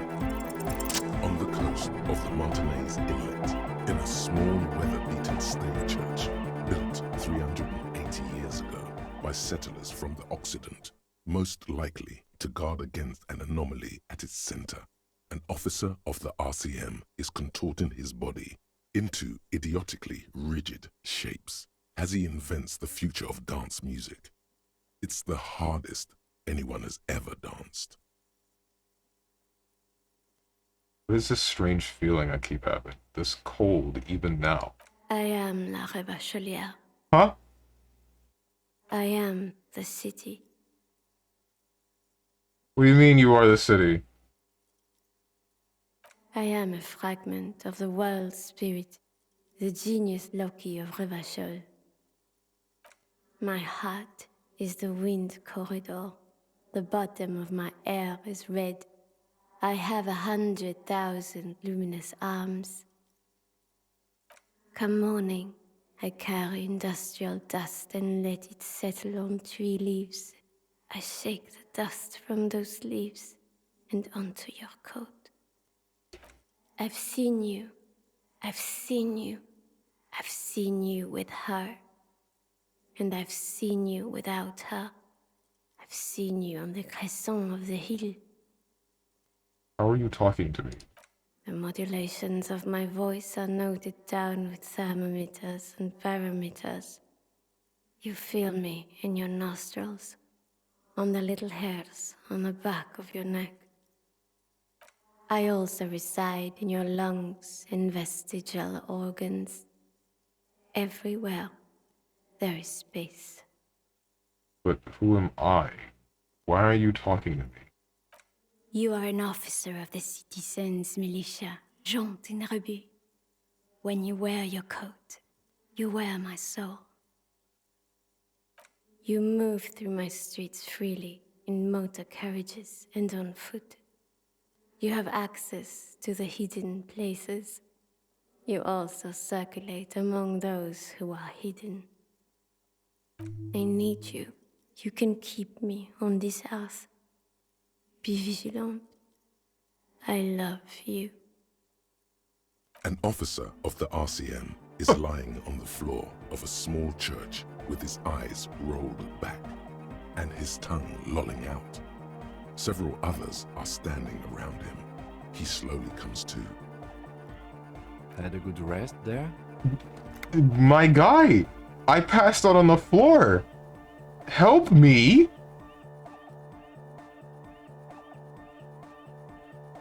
I don't know how good. I don't know about good. Relax. People pass out while partying hard all the time. You're just dehydrated. So, we should get going, maybe?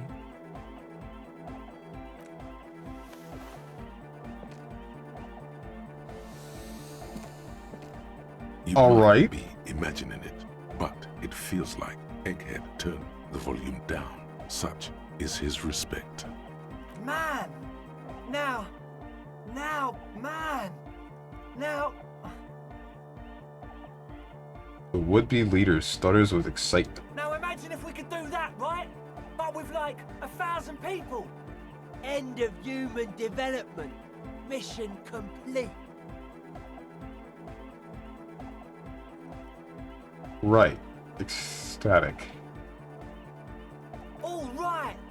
You're absolutely beat. Muscles relaxed and feet like noodles underneath. I guess that's Goodbye, that. officer. Told you it was good. I feel like I just put myself into not necessarily cardiac arrest, but I felt like I was nearing. Yes, what is it? Still nothing. The mother of humanism stands above you, a precious and complex. Still nothing. What now? Nothing changed.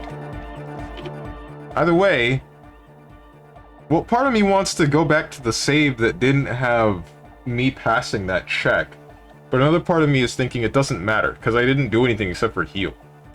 Alright, I gotta go to the gym. Good luck, have fun. See you, Hermit. I have to go make lunch. If I'm not back, thanks for actually doing it. I hope you liked it. It was something.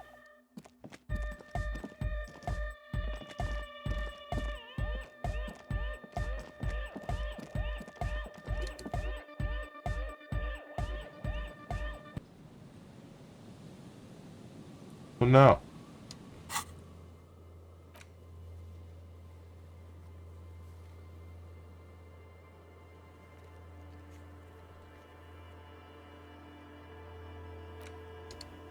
I wonder if...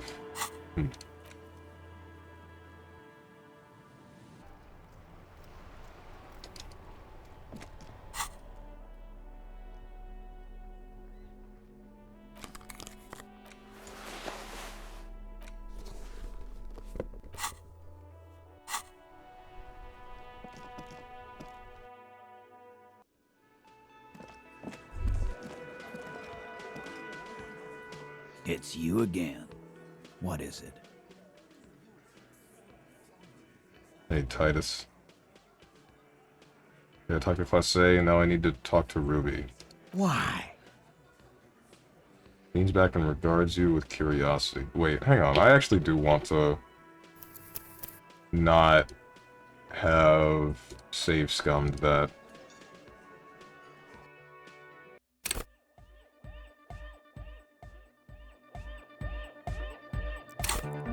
Yeah, okay. That was before I put the point in.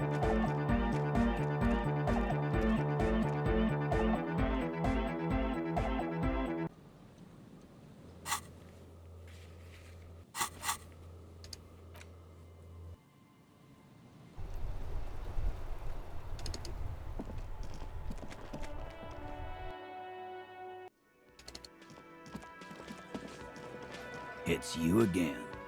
What is it?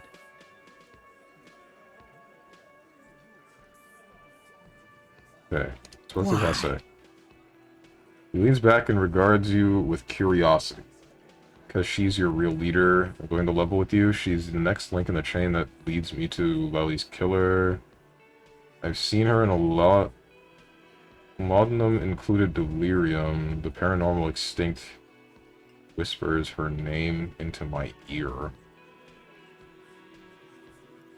Look, I need to pin this on someone, and I've decided to pin this on her.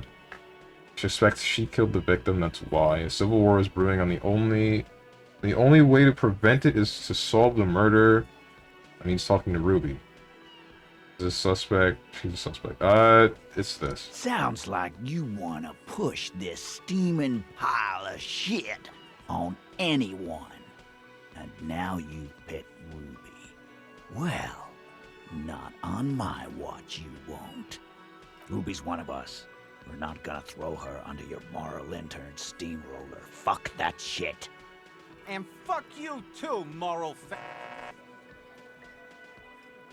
He throws a glance at Titus as the last syllable leaves his lips. The big guy sighs. Ruby is missing. If you hide from the police in a murder investigation, you become a suspect. You know how it works, guys.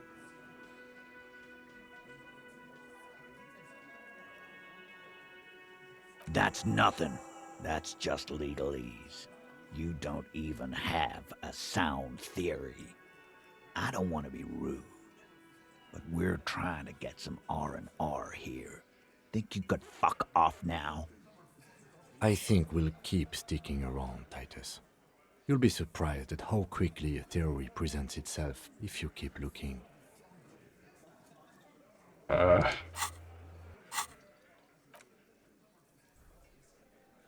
So tired of changing clothes all the damn time.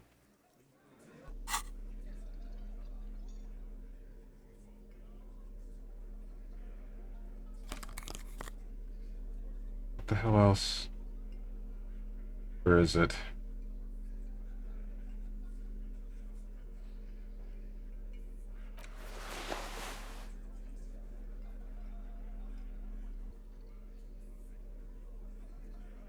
This. Right, let's do this again. You again. What is it?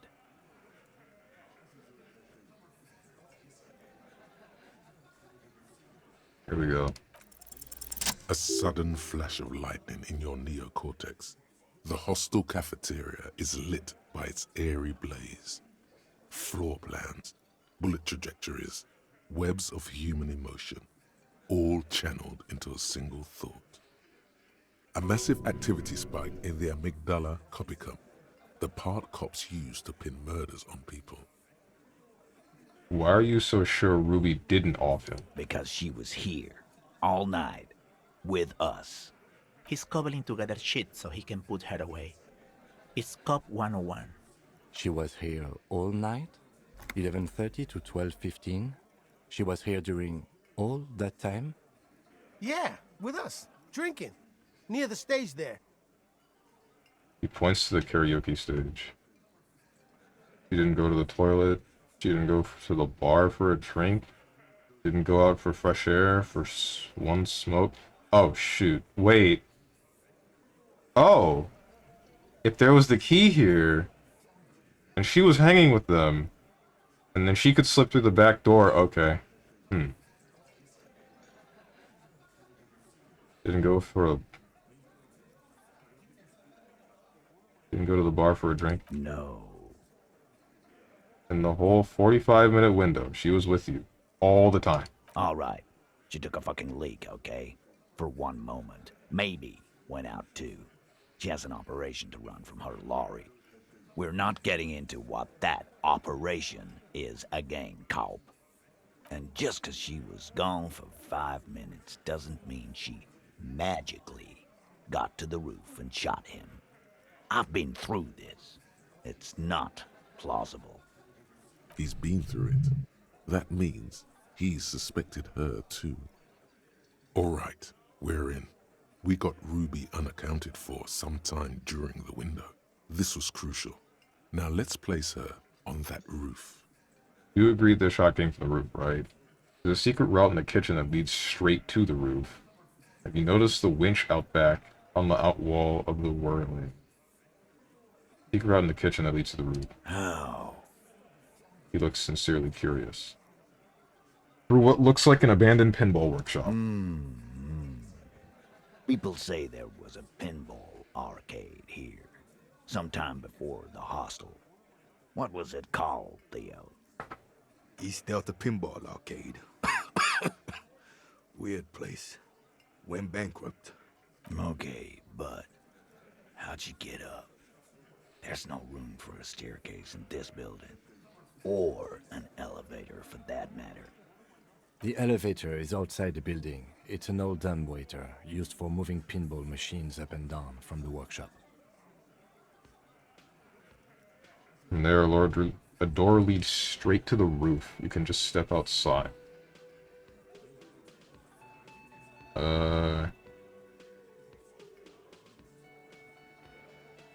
Good one, Ken. Thank you. Ruby could have gone up, shot him, come down. All under 7 minutes. That's quite the theory. We need to have a look at that secret passage, boys. I'm on it, boss. Right when the law clears, me and Angus are going up there. It's a dumbwaiter, not an industrial lift. How about I go instead of... Just now. You got something else to back this route up? Or is that it? Have you noticed the winch out back on the outer wall, the whirling? I've seen the winch. I'm not blind. You saying it's part of the elevator she used to get up there? That's right. That's one mystery down then. An architectural mystery. Doesn't much concern Ruby, does it? Pinball machines in the workshop still operational. Also found footprints upstairs in the old workshop. Have you firmly established Ruby could have access to the roof? Also found footprints upstairs in the old workshop. Footprints. Recent.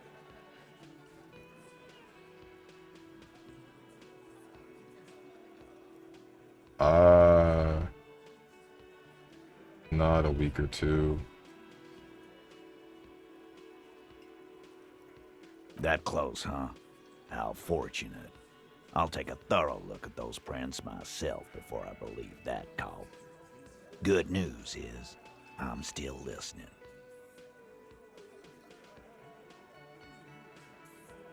You agree a shot came from the roof, right? Why not? You can't draw a straight line into Clausia's window from any of the surrounding buildings. Not from what I know about Martinez. Maybe from the coast. But like I said, I've been too busy dealing with you idiots. So no, I don't think it was a sniper. It was close up. There's a 72% chance that the bullet came from the roof. 72%. There's a percentage and all. Where'd you get it from? Your guys in the lab? Analyzed it on the spot. Turns out I can do that. Yes, big lab back in Jamrock. The Jamrock Ballistics Lab. No, you can't. I know what you did here on the weekend. People talk. And what they say doesn't sound like a science comp. You're a madman. Those numbers were an ass pull, man. Yeah, and they don't put her on the roof either. It's just mambo jumbo. He hasn't got shit. Pinball machines in the workshop still operational. Right. What the fuck does that got to do with Ruby? Nothing, I just thought we could bring some down. Got some new machines in here. Just an observation, let's move on. He makes a gruff gesture for you to continue. He gestures with his beer can, so you haven't won him over yet. That bad boy goes down on the table only when he's completely focused on something else. We firmly established Ruby could have had access to the roof where the man was shot. Firmly doesn't go well with could've. There's a route to the roof. Me and the boys need to check it out. That's what we've established. But a route does not put that bullet in his head. A gun does that, and Ruby doesn't carry one. Phase 2, murder weapon. Get a gun in her hand. If not that, then at least a shadow of a doubt, in the shape of a gun. Already established Ruby was running drugs. She could have smuggled guns too. There's a small 28% chance that the shot came from beyond the roof. Show them the antique rifle. There are weapons like this just lying around in Martinez. A local pawn shop sold my lost gun to a woman. Maybe it was her. No, because that should have happened after we got here. 28% chance the shot came from beyond the roof. Yes, goddammit, I know what a 72% chance means. It means there's a 28% chance it isn't that. And 28% is no small chance either. Just making sure we are on the same page. It doesn't all fit. We are just sharing info, candidly. Show them the antique rifle. There are weapons like this just lying around in Martinez. That looks antique. A Belle McGrave. It's inoperable. Where'd you get it? The cellar under the bookshop. It was hidden there with others just like it. 20, maybe 30 rifles, Titus. Also broken, but still, there were too many. And there must be other caches too. God damn it. We need to close that dump down for good. Okay, I see your point. There are guns lying around. Damn it. I thought we'd found all the old spots. Why was that still there? We just missed one. Ruby doesn't know this place, boss. Just these cops digging up shit. They spliced this line? It feels like they did. I've already established Ruby's running drugs. She could have smuggled guns too. God damn. That's just about your favorite topic, isn't it? Every fucking 5 seconds. He's about to blow his fuse. All I'm saying is, from what I saw in her cabin, she'd have no trouble getting a gun. Fine, Titus. I'm not getting into it if it touches on your precious business. Okay, cop. She's got connections. I could see how she could have access to a gun. That still doesn't mean she did. That's all you needed. Doubt. Local pawn shop sold my lost gun. Didn't say I'd prove she had the murder weapon. Just that we need to find her. All right, cop. Keep talking. I'll tell you when I've had enough. T, we're not seriously considering it, are we? Ruby wouldn't do this. Why would she do something like this? Phase 3. Motive. The last component. Not why did she kill him, it's why did she organize the cover-up.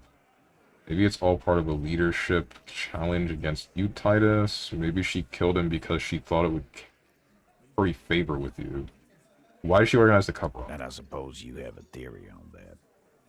She could have just been covering up for herself, Titus. Think about it.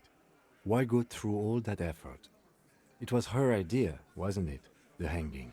You went along, but she suggested it. She had, like, a fully formed plan and shit. Right when she came back downstairs. Really, Shanks? Claudia wanted to talk to another girl, that's all. She was just the first one up there. I could have come up with that plan if I'd have been first. Time for a logics demonstration. Eugene, let's assume you killed him. Shanky, let's assume you killed him. Titus, let's assume you killed him. Shanky, let's assume you killed him. I didn't do it, fucker! It wasn't my plan! You probably did, though. It's just a thought experiment. Think, Shanky. You killed him. You got up there, shot him, cut down. Would you prefer to go on trial with your buddies as part of a lynch mob, or alone for committing murder? Fuck you, man! I would never fuck my guys over like that!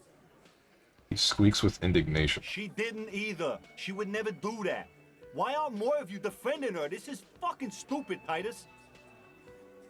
Glenn, I thought the same thing when she skipped town and left us in this shit. Oh, so he didn't rule her out completely. And she skipped town. This is good.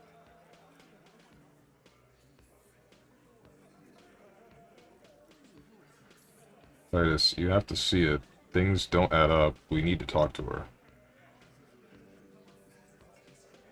Or maybe it's part of a leadership challenge against you, Titus. No, that wouldn't make any... No. Silence. He looks around the room.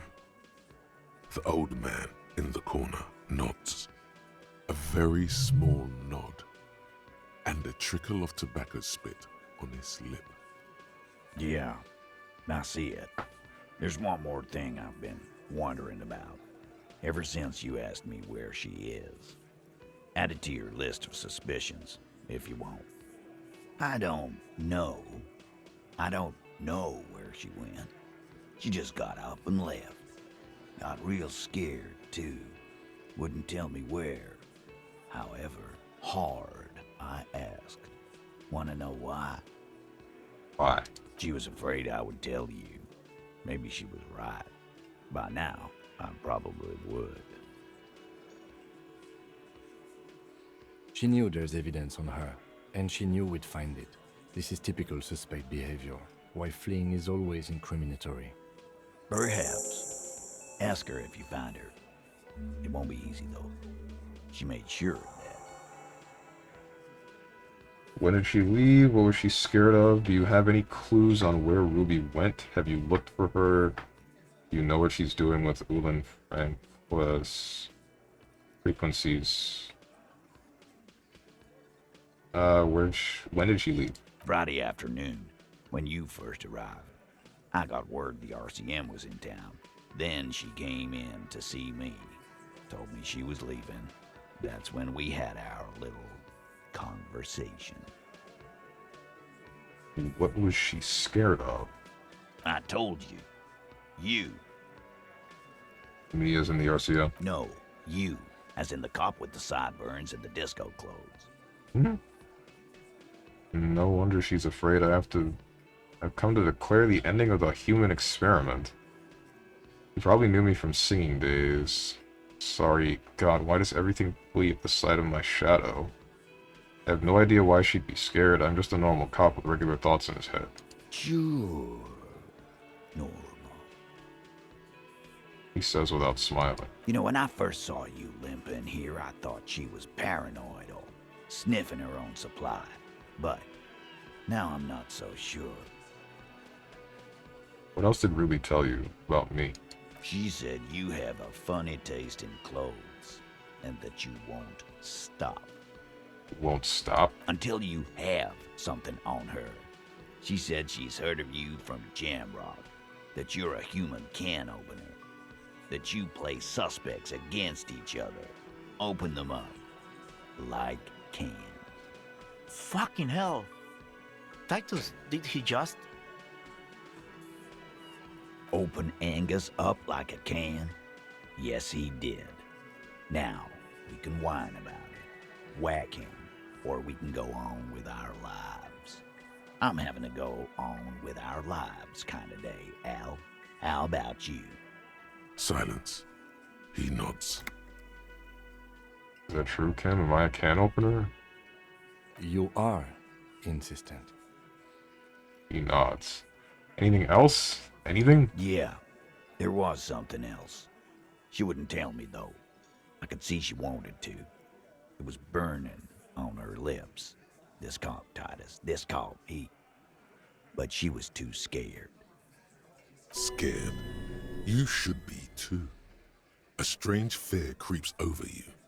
a metallic taste in your mouth. Change the subject. Do you have any clues on where Ruby went? You looked for her. She's not far. We know that much. She didn't take her lorry, so she's on foot. Good fucking luck, man. She knows this place like the back of her hand. You'll never find her. Yeah, Al, and we won't either. She's not really a hardy candidate anymore, is she? She's not, Glenn. Have you looked for her? A little. On the coast.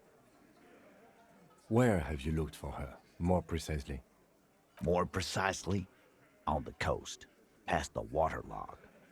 She's not here, so I'm thinking she's there. Who's doing this looking? They're all here. You're all here. Who's out looking? Lizzie needed some air. Gardner? But she went to Evrart. You're a smart cop, but you're a stupid person. No one goes to tell Evrard anything. If he has to know, he has to know fast. It's called a radio, you believe.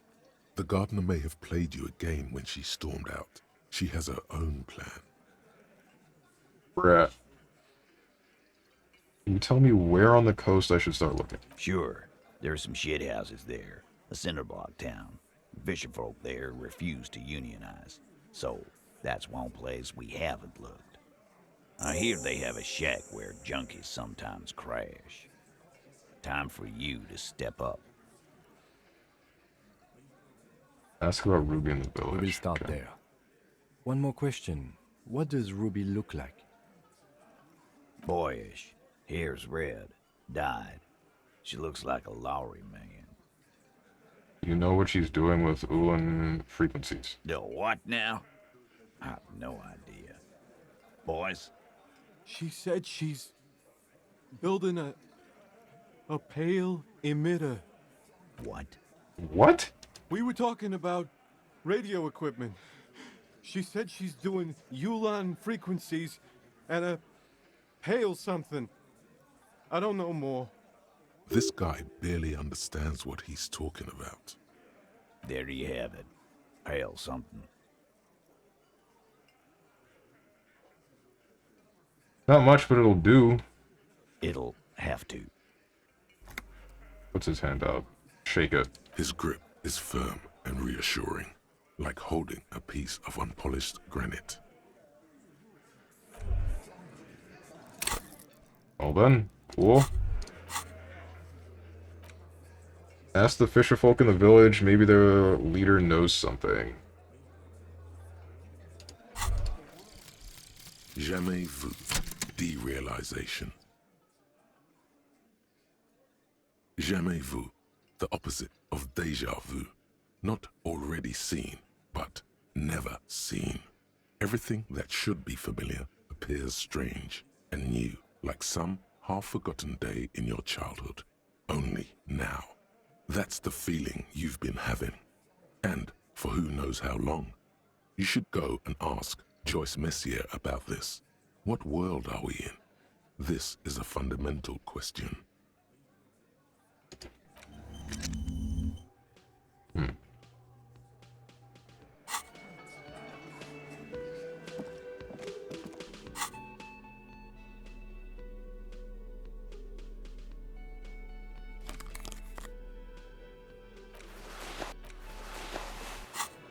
Well then. Guess we're going to the fisherman's place.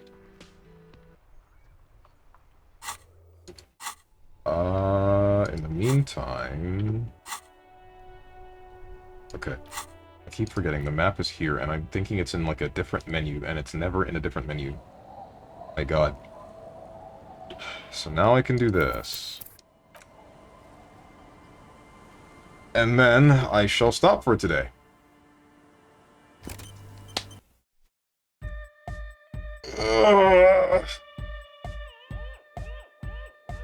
Well then, that's it. Tomorrow, I will be back, 10 a.m. EST with Phoenix Wright Ace Attorney, Justice for All. And Thursday is going to be some Killer is Dead. Friday is going to be some Monster Hunter Frontier.